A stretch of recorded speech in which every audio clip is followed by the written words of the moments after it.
ਸਤਨਾਮ ਵਾਹਿਗੁਰੂ ਸਾਹਿਬ ਜੀ। ਫਿਰਤ ਫਿਰਤ ਪ੍ਰਭ ਆਇਆ, ਪਰਿਆ ਤਉ ਸਰਨਾਏ।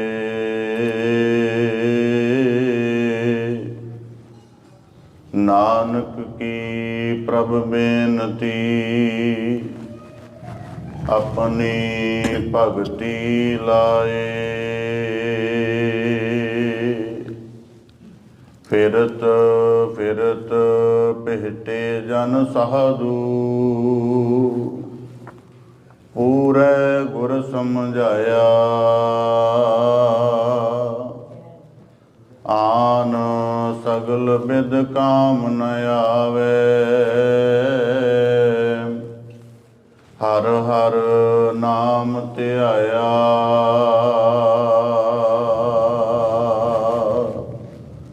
ਤੂ ਠਾਕੁਰ ਬੈਰਾਗੁਰੂ, ਮੈਂ ਦੇਹੀ ਕਹਣ ਚੇਰੀ ਰਾਮ। ਤੂੰ ਸਾਗਰੋ ਰਤਨਾਗਰੋ, ਹਉ ਸਾਰ ਨ ਜਾਣਾ ਤੇਰੀ ਰਾਮ। ਸਾਰ ਨ ਜਾਣਾ ਤੂੰ ਅੱਡ ਦਾਣਾ, ਕਰ ਮਿਹਰਮਤ ਸਾਈ। ਕਿਰਪਾ ਕੀਜੈ ਸਾਮਤ ਦੀਜੈ, ਆਠ ਪਹਿਰ ਤੁਧ ਧਿਆਈ। ਗਰਭ ਨਾ ਕੀਜੈ ਰੇਣ ਹੋਵੀਜੈ, ਤਾਗਤ ਜੀਅਰੇ ਤੇਰੀ।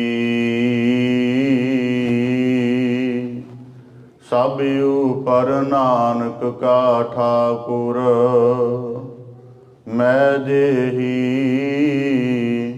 ਕਹਣ ਚੇਰੀ ਰਾਮ। ਕਿਰਪਾ ਕਰਹੁ ਦੀਨ ਕੇ ਦਾਤੇ, ਮੇਰਾ ਗੁਣ ਅਵਗਣ ਨਾ ਵਿਚਾਰੋ ਕੋਈ। ਮਾਟੀ ਕਾ ਕਿਆ ਧੋਪੈ ਸੁਆਮੀ, ਮਾਨਸ ਕੀ ਗਤ ਇਹੀ। ਜੇਤਾ ਜਿਉ ਪਿੰਡ ਸਭ ਤੇਰਾ, ਤੂੰ ਅੰਤਰ ਜਾਮੀ ਪੁਰਖ ਭਗਵਾਨ। ਦਾਸਨ ਦਾਸ ਕਹੈ ਜਨ ਨਾਨਕ, ਜੇਹਾ ਤੂੰ ਕਰਾਏ ਤੇਹਾ ਹਉ ਕਰੀ ਵਖਿਆਨ। ਸਤਨਾਮ ਸ੍ਰੀ ਵਾਹਿਗੁਰੂ ਸਾਹਿਬ ਜੀ। ਸੇਵਕੀ ਪੁਰੀ ਬਸੈ ਬੁੱਧ ਸਾਰ, ਤਹਿ ਤੁਮ ਮਿਲ ਕੈ ਕਰਹੁ ਵਿਚਾਰ। ਸੇਵਕੀ ਪੁਰੀ ਬਸੈ ਬੁੱਧ ਸਾਰ, ਤਹਿ ਤੁਮ ਮਿਲ ਕੈ ਕਰਹੁ ਵਿਚਾਰ। ਈਤ ਊਤ ਕੀ ਸੋਝੀ ਪਰੈ, ਕੌਣ ਕਰਮ ਮੇਰਾ ਕਰ ਕਰ ਮਰੈ। ਨਿਜ ਪਦ ਉਪਰ ਲਾਗੋ ਧਿਆਨ, ਰਾਜਾ ਰਾਮ ਨਾਮ ਮੂਰਾ ਬ੍ਰਹਮ ਗਿਆਨ। ਰਹਾਉ ਮੂਲ ਦੁਆਰ ਬੰਦਿਆ ਬੰਦ, ਰਵ ਉਪਰ ਗਹਿ ਰਾਖਿਆ ਚੰਦ। ਪਸ਼ਮ ਦੁਆਰ ਸੂਰਜ ਤਪੈ, ਮੇਰ ਡੰਡ ਸਿਰ ਉਪਰ ਬਸੈ। ਪਸਚਮ ਦੁਆਰੇ ਕੀ ਸਿਲ ਓੜ, ਤਿਹ ਸਿਲ ਉਪਰ ਖਿੜਕੀ ਔਰ। खिड़की ऊपर दसवां द्वार, कहे कबीर ताका अंत ना पार। खिड़की ऊपर दसवां द्वार, कहे कबीर ताका अंत ना पार।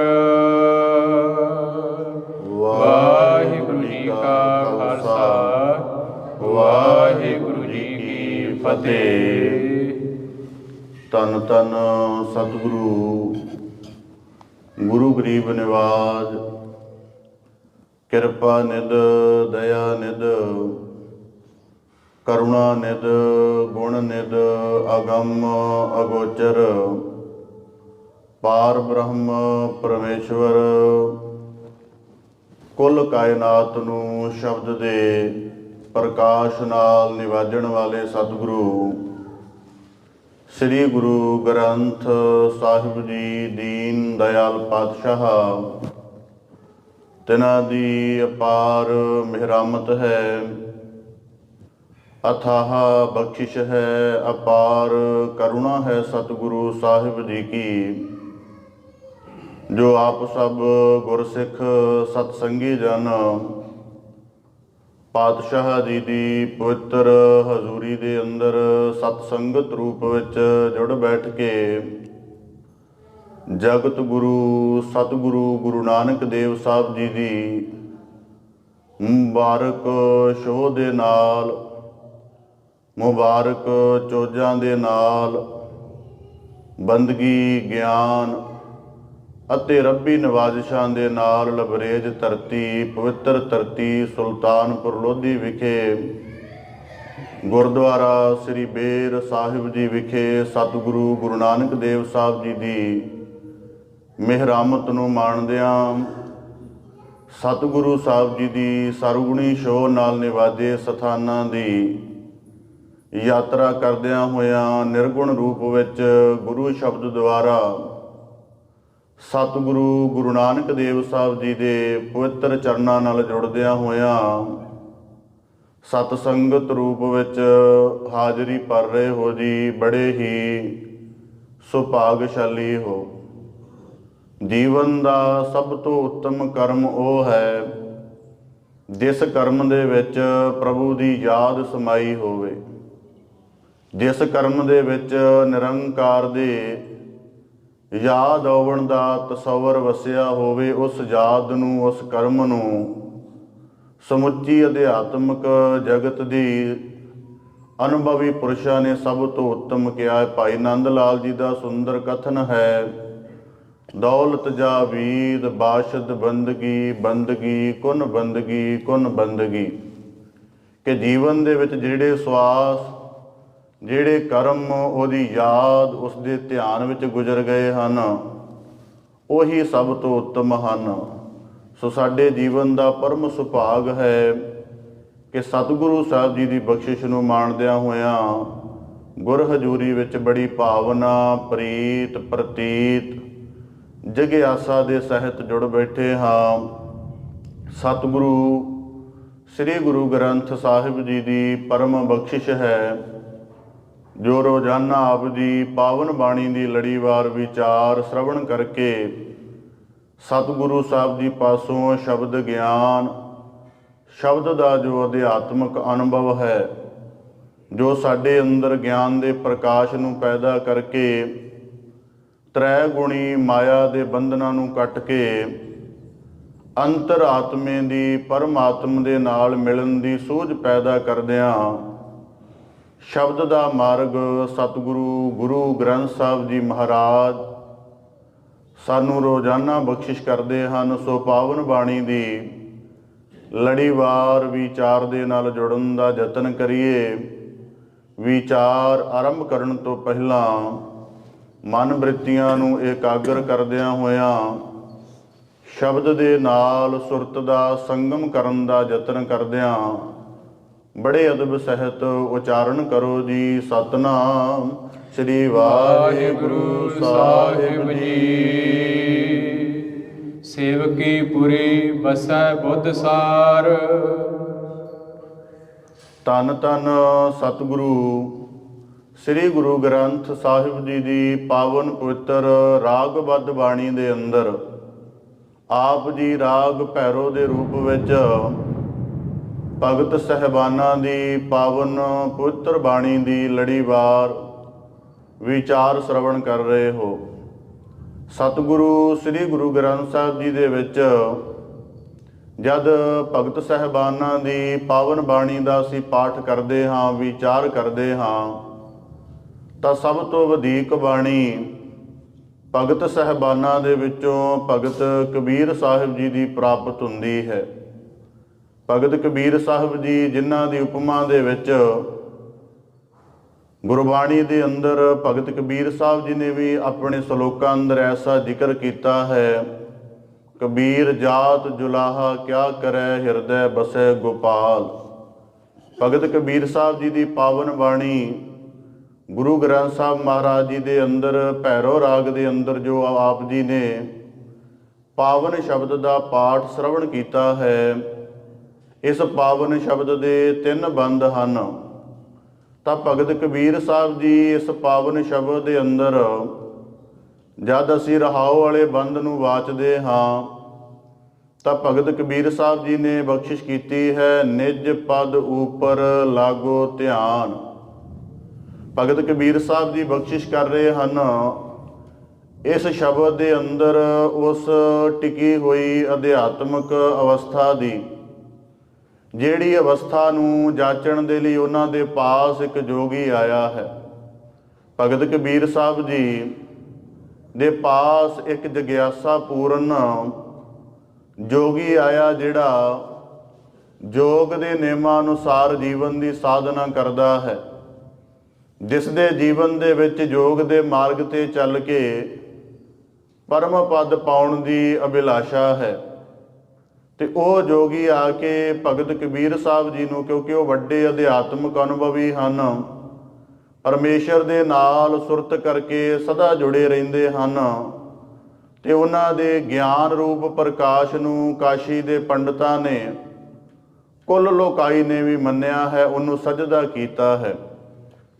ਤਾਂ ਭਗਤ ਕਬੀਰ ਸਾਹਿਬ ਜੀ ਦੇ ਪਾਸ ਜਿਹੜਾ ਉਹ ਜੋਗੀ ਚੱਲ ਕੇ ਆਇਆ ਹੈ, ਉਹ ਆ ਕੇ ਭਗਤ ਕਬੀਰ ਸਾਹਿਬ ਜੀ ਨੂੰ ਪ੍ਰਸ਼ਨ ਰੂਪ ਦੇ ਵਿੱਚ ਬੇਨਤੀ ਕਰਦਾ ਹੈ ਕਿ ਭਗਤ ਸਿਰਮੌਰ ਭਗਤ ਕਬੀਰ ਸਾਹਿਬ ਜੀ, ਮੈਂ ਆਪ ਜੀ ਦੇ ਸਨਮੁਖ ਇੱਕ ਪ੍ਰਸ਼ਨ ਕਰਦਾ ਹਾਂ ਕਿ ਜੀਵਨ ਦੇ ਵਿੱਚ ਜੀਵਨ ਨੂੰ ਸਫਲ ਕਰਨ ਦੇ ਲਈ ਯੋਗ ਦੇ ਕਿਹੜੇ ਸਾਧਨਾਂ ਦਾ ਪਾਲਨ ਕੀਤਾ ਜਾਵੇ। ਅਸੀਂ ਯੋਗ ਦੀ ਸਾਧਨਾ ਕਰਦੇ ਹਾਂ, ਅਸੀਂ ਸਰੀਰਕ ਤੌਰ ਤੇ 84 ਆਸਣ ਕਰਦੇ ਹਾਂ, ਇਸੇ ਤਰ੍ਹਾਂ ਸਾਧਦਿਆਂ ਇੜਾ ਪਿੰਗਲਾ ਸੁਖਮਨਾ ਆਦਿਕ ਨਾੜੀਆਂ ਨੂੰ ਵਿੰਨ ਕੇ, 6 ਚੱਕਰਾਂ ਨੂੰ ਵਿੰਨ ਕੇ 10ਮ ਦੁਆਰ ਦੇ ਵਿੱਚ ਪ੍ਰਾਣ ਟਿਕਾਉਂਦੇ ਹਾਂ, ਜਿੱਥੇ ਅਫੁਰ ਅਵਸਥਾ ਬਣਦੀ ਹੈ, ਜਿੱਥੇ ਜਾ ਕੇ ਸਾਰੇ ਫੁਰਨੇ ਸ਼ਾਂਤ ਹੋ ਜਾਂਦੇ ਹਨ, ਸਭ ਸੰਕਲਪ ਵਿਕਲਪਾਂ ਦਾ ਫੁਰਨਾ ਬੰਦ ਹੋ ਜਾਂਦਾ ਹੈ।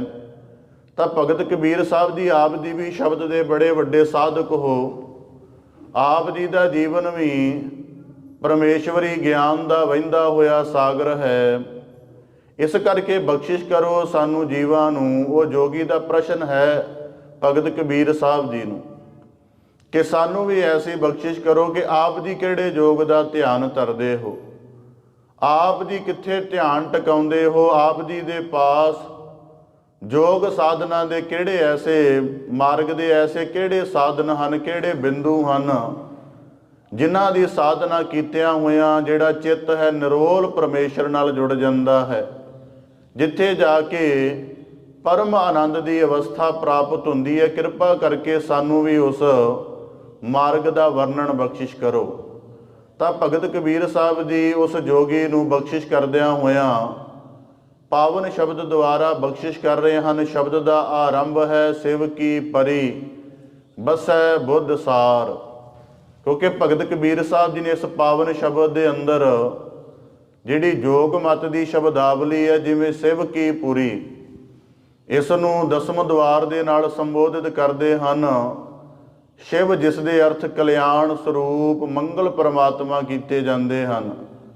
ਤਾਂ ਭਗਤ ਕਬੀਰ ਸਾਹਿਬ ਜੀ ਨੇ ਸ਼ਬਦ ਦੇ ਅੰਦਰ ਸਿਵ ਕੀ ਪੁਰੀ, ਉਸ ਤੋਂ ਬਾਅਦ ਮੂਲ ਦੁਆਰ ਹੈ, ਪਸ਼ਚਮ ਦੁਆਰ ਹੈ। ਇਹ ਜੋ ਪਾਵਨ ਸ਼ਬਦਾਵਲੀ ਦੇ ਸ਼ਬਦ ਹਨ, ਖਿੜਕੀ ਉੱਪਰ 10ਵਾਂ ਦੁਆਰ, ਇਹ ਸਾਰੇ ਜੋਗ ਮਤ ਦੇ ਸ਼ਬਦ ਹਨ। ਜੇ ਤਾਂ ਜੋਗ ਦੇ ਦ੍ਰਿਸ਼ਟੀਕੋਣ ਤੋਂ ਇਹਨੂੰ ਸਮਝਣ ਦਾ ਯਤਨ ਕਰਾਂਗੇ ਤਾਂ ਬਾਤ ਜਿਹੜੀ ਹੈ ਨਰੋਲ ਵੇਦਾਂਤਕ ਹੋ ਜਾਂਦੀ ਹੈ।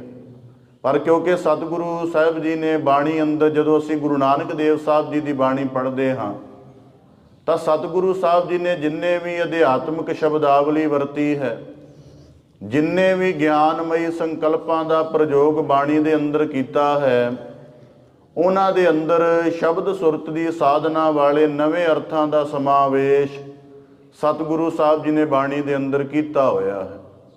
ਜਪਜੀ ਸਾਹਿਬ ਜੀ ਦੀ ਪਵਿੱਤਰ ਬਾਣੀ ਪੜ੍ਹਦੇ ਹਾਂ, ਬਾਤ ਜਿਹੜੀ ਹੈ ਅਧਿਆਤਮਕ ਗੁਰੂ ਸਾਹਿਬ ਜੀ ਯੋਗ ਦੀ ਸ਼ਬਦਾਵਲੀ ਦੁਆਰਾ ਸਮਝਾ ਰਹੇ ਹਨ, ਯੋਗ ਦੇ ਸਾਧਨਾ ਦੁਆਰਾ ਸਮਝਾ ਰਹੇ ਹਨ, ਪਰ ਬਾਤ ਉਹਦੇ ਅੰਦਰ ਨਿਰੋਲ ਸ਼ਬਦ ਸੁਰਤ ਸਾਧਨਾ ਦੀ ਹੈ।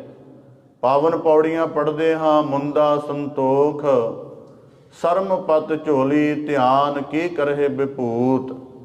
ਇਸੇ ਤਰ੍ਹਾਂ ਜਦੋਂ ਗੁਰੂ ਨਾਨਕ ਦੇਵ ਸਾਹਿਬ ਮਹਾਰਾਜ ਜੀ ਨੇ ਪਾਂਧੇ ਨੂੰ ਉਪਦੇਸ਼ ਕਰਨਾ ਸੀ ਕਿ ਧਾਰਮਿਕ ਚਿੰਨ੍ਹ ਜਦੋਂ ਧਾਰਮਿਕ ਗੁਣਾਂ ਦੀ ਤਾਸੀਰ ਨਾਲ ਗੁੜ ਜਾਂਦੇ ਨੇ, ਉਦੋਂ ਜੇ ਜੀਵਨ 'ਚ ਧਾਰਨ ਹੋਣ ਤੇ ਤਾਂ ਉਹਨਾਂ ਦੀ ਧਾਰਮਿਕ ਮਹੱਤਤਾ ਬਣਦੀ ਹੈ, ਜਿਹੜੀ ਆਪਣੇ ਤੇ ਦੂਜੇ ਦੇ ਜੀਵਨ ਨੂੰ ਸਵਾਰਨ ਦੇ ਲਈ ਪ੍ਰੇਰਣਾ ਦਾ ਕੰਮ ਕਰਦੀ ਹੈ। ਤਦ ਗੁਰੂ ਸਾਹਿਬ ਜੀ ਨੇ ਆਸਾ ਦੀ ਵਾਰ ਦੇ ਅੰਦਰ ਜੋ ਰੋਜ਼ਾਨਾ ਬਚਨ ਪੜ੍ਹਦੇ ਸੁਣਦੇ ਹਾਂ, ਦਇਆ ਕਪਾਹ ਸੰਤੋਖ ਸੂਤ ਜਤ ਗੰਢੀ ਸਤਵਟ।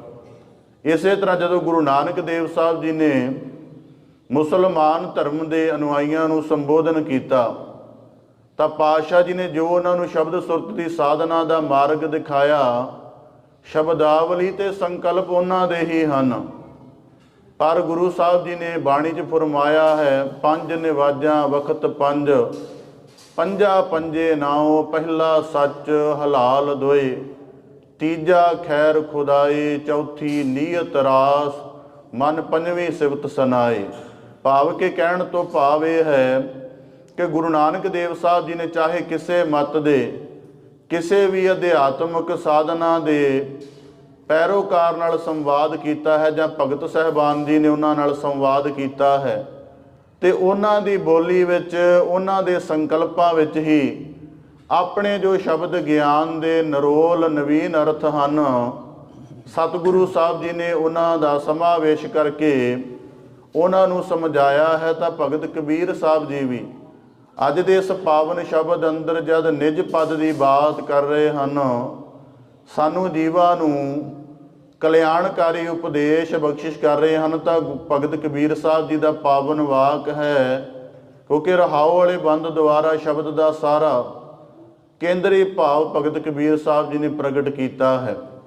ਹੁਣ ਜਦ ਨਿਜ ਪਦ ਦੀ ਅਸੀਂ ਬਾਤ ਕਰਦੇ ਹਾਂ ਬਾਣੀ ਦੇ ਅੰਦਰ, ਤਾਂ ਇਸ ਨੂੰ ਬੜੇ ਬੜੇ ਵਾਕਾਂ ਦੇ ਅੰਦਰ ਗੁਰਬਾਣੀ ਦੇ ਅੰਦਰ ਸਤਿਗੁਰੂ ਸਾਹਿਬ ਜੀ ਨੇ ਜ਼ਿਕਰ ਕੀਤਾ, ਨਿਜ ਕਰ ਮਹਿਲ ਪਾਵੋ ਸੁਖ ਸਹਜੇ, ਬਾਹਰ ਨਾ ਹੋਏ ਗੋ ਫੇਰਾ, ਨਿਜ ਘਰ ਵਸੇ ਪਾਵਹਿ ਸੁਖ ਮਹਲ, ਨਿਜ ਘਰ ਵਸੈ ਤਿੱਥੈ ਮੋਹ ਨਾ ਮਾਇਆ, ਨਿਜ ਘਰ ਵਸੈ ਤਿੱਥੈ ਮਗ ਨਾ ਚਾਲਣ ਹਾਰ, ਨਿਜ ਘਰ ਸੂਤੜੀਏ ਪਿਰਮ ਜਗਾਈ ਰਾਮ।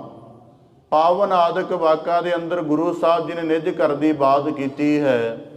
ਤਾਂ ਭਗਤ ਕਬੀਰ ਸਾਹਿਬ ਜੀ ਕਹਿੰਦੇ ਉਸ ਨਿਜ ਪਦ ਦੇ ਉੱਪਰ ਸਾਡਾ ਵੀ ਧਿਆਨ ਪੂਰੀ ਤਰ੍ਹਾਂ ਇਕਾਗਰ ਭਾਵ ਦੇ ਵਿੱਚ ਟਿਕਿਆ ਹੋਇਆ ਹੈ। ਯੋਗ ਦੇ ਸਾਧਨਾ ਦੁਆਰਾ ਉਸ ਜੋਗੀ ਨੂੰ ਬਖਸ਼ਿਸ਼ ਕਰਦੇ ਹਨ। ਤਾਂ ਹੁਣ ਇੱਥੇ ਵਿਸ਼ਾ ਸ਼ਬਦ ਦੇ ਬੁੱਝਣ ਵਾਲਾ ਇਹ ਬਣਦਾ ਹੈ ਕਿ ਜਿਸ ਨਿਜ ਪਦ ਦੀ ਬਾਤ ਭਗਤ ਕਬੀਰ ਸਾਹਿਬ ਜੀ ਸ਼ਬਦ ਅੰਦਰ ਪ੍ਰਗਟ ਕਰ ਰਹੇ ਹਨ, ਉਸ ਨਿਜ ਪਦ ਦਾ ਗੁਰਬਾਣੀ ਅੰਦਰ ਅਨੁਭਵ ਕੀ ਹੈ। ਜਦੋਂ ਗੁਰਬਾਣੀ ਦੀ ਗਿਆਨਮਈ ਧਾਰਾ 'ਚ ਨਿਜ ਪਦ ਦਾ ਸ਼ਬਦ ਵਿਚਾਰ ਰੂਪ ਚੀਨਣ ਕਰਦੇ ਹਾਂ, ਤਾਂ ਉਦੋਂ ਕਿਹੜੀਆਂ ਕਿਹੜੀਆਂ ਜੁਗਤੀਆਂ, ਕਿਹੜੇ ਕਿਹੜੇ ਢੰਗ ਸਾਨੂੰ ਨਿਜ ਪਦ ਦੀ ਅਵਸਥਾ ਦੇ ਲਈ ਪ੍ਰਾਪਤ ਹੁੰਦੇ ਹਨ। ਤਾਂ ਸ਼ਬਦ ਦੀ ਵਿਚਾਰ ਦਾ ਵਿਸ਼ਾ ਆਰੰਭ ਹੁੰਦਾ ਹੈ ਜਦ ਅਸੀਂ ਗੁਰੂ ਅਮਰਦਾਸ ਸਾਹਿਬ ਜੀ ਦੀ ਪਾਵਨ ਬਾਣੀ ਪੜ੍ਹਦੇ ਹਾਂ। ਤਾਂ ਪਾਵਨ ਬਾਣੀ ਦੇ ਅੰਦਰ ਗੁਰੂ ਅਮਰਦਾਸ ਸਾਹਿਬ ਜੀ ਨੇ ਸਾਨੂੰ ਫਰਮਾਇਆ ਹੈ ਕਿ ਇਹ ਜਿਹੜਾ ਜੀਵਨ ਜਦੋਂ ਆਰੰਭ ਹੁੰਦਾ ਹੈ, ਜਦ ਵੀ ਸਰੀਰਕ ਤੌਰ 'ਤੇ ਆਤਮ ਜੋਤ ਨੂੰ ਧਾਰਨ ਕਰਕੇ ਮਾਇਆ ਦੇ ਰਚੇ ਹੋਏ ਪ੍ਰਪੰਚਮਈ ਜਗਤ ਵਿੱਚ ਆਉਂਦੇ ਹਾਂ, ਤੇ ਇੱਥੇ ਮਾਇਆ ਦਾ ਅਮਰ ਪ੍ਰਭਾਵ ਜੀਵ ਦੀ ਸੁਰਤ ਉੱਪਰ ਪੈ ਜਾਂਦਾ ਹੈ। ਜੀਵ ਦਾ ਸਾਰਾ ਪ੍ਰਭਾਵ ਜਿਹੜਾ ਜੀਵਨ ਦੀ ਸੁਰਤ ਹੈ, ਉਹ ਮਾਇਆ ਦੀ ਭਰਮਣਾ ਦੇ ਵਿੱਚ, ਮਾਇਆ ਦੀ ਭਟਕਣ ਵਿੱਚ ਤੇ ਮਾਇਆ ਦੀ ਮਮਤਾ ਰੂਪ ਦੇ ਵਿੱਚ ਉਲਝ ਜਾਂਦੀ ਹੈ। ਤਾਂ ਇਸ ਕਰਕੇ ਫਿਰ ਭਗਤ ਕਬੀਰ ਸਾਹਿਬ ਦੀ ਬਖਸ਼ਿਸ਼ ਕਰਦੇ, ਨਿਜ ਪਦ ਉੱਪਰ ਲਾਗੋ ਧਿਆਨ। ਹੁਣ ਅਸੀਂ ਸਾਰੇ ਜੀਵਨ ਜਿਉ ਰਹੇ ਹਾਂ, ਭਾਵੇਂ ਕਿ ਅਸੀਂ ਆਤਮਾ ਸਵਰੂਪ ਦਾ ਪ੍ਰਕਾਸ਼ ਹਾਂ ਜਿਹੜਾ ਸਰੀਰ ਦੁਆਰਾ ਧਾਰਨ ਕੀਤਾ ਹੈ, ਪਰ ਸਾਡੇ ਸਾਹਮਣੇ ਜੀਵਨ ਦੀਆਂ ਕੁਝ ਐਸੀਆਂ ਬਾਹਰ ਮੁਖੀ ਪ੍ਰਤੀਤਾਂ ਹਨ ਜਿਨ੍ਹਾਂ ਦੇ ਭਰਮ ਨੂੰ, ਜਿਨ੍ਹਾਂ ਦੇ ਅਗਿਆਨ ਨੂੰ ਕੱਟਣਾ ਸਾਡੇ ਵੱਸ ਦੀ ਬਾਤ ਨਹੀਂ ਹੈ। ਉਹ ਸਾਧਨਾ ਦੁਆਰਾ ਹੀ ਸੰਭਵ ਹੋ ਸਕਦਾ ਹੈ। ਤਾਂ ਜਦੋਂ ਨਿਜ ਪਦ ਦਾ ਭਗਤ ਕਬੀਰ ਸਾਹਿਬ ਜੀ ਬਾਣੀ ਅੰਦਰ ਜ਼ਿਕਰ ਕਰ ਰਹੇ ਹਨ, ਤਾਂ ਸਮਝਣ ਦਾ ਵਿਸ਼ਾ ਹੈ ਕਿ ਸਰੀਰ ਤੋਂ ਸਭ ਤੋਂ ਪਹਿਲਾਂ ਆਤਮ ਸਵਰੂਪ ਦੇ ਅੰਦਰ ਅੱਗੇ ਅੱਗੇ ਕਿਹੜੇ ਐਸੀਆਂ ਅਗਿਆਨ ਦੀਆਂ ਕੰਧਾਂ ਹਨ, ਜਾਂ ਬਾਹਰ ਮੁਖੀ ਪ੍ਰਤੀਤ ਦਾ ਕਿਹੜਾ ਭਰਮ ਹੈ ਜਿਹੜਾ ਸਾਨੂੰ ਸਾਡੀ ਸ਼ੁੱਧ ਨਿਰੋਲ ਆਤਮ ਸਵਰੂਪ ਅਵਸਥਾ ਦਾ ਗਿਆਨ ਨਹੀਂ ਹੋਣ ਦਿੰਦਾ। ਤਾਂ ਸਭ ਤੋਂ ਪਹਿਲਾਂ ਪ੍ਰਤੀਤ ਬਣਦੀ ਹੈ ਸਰੀਰ ਦੀ।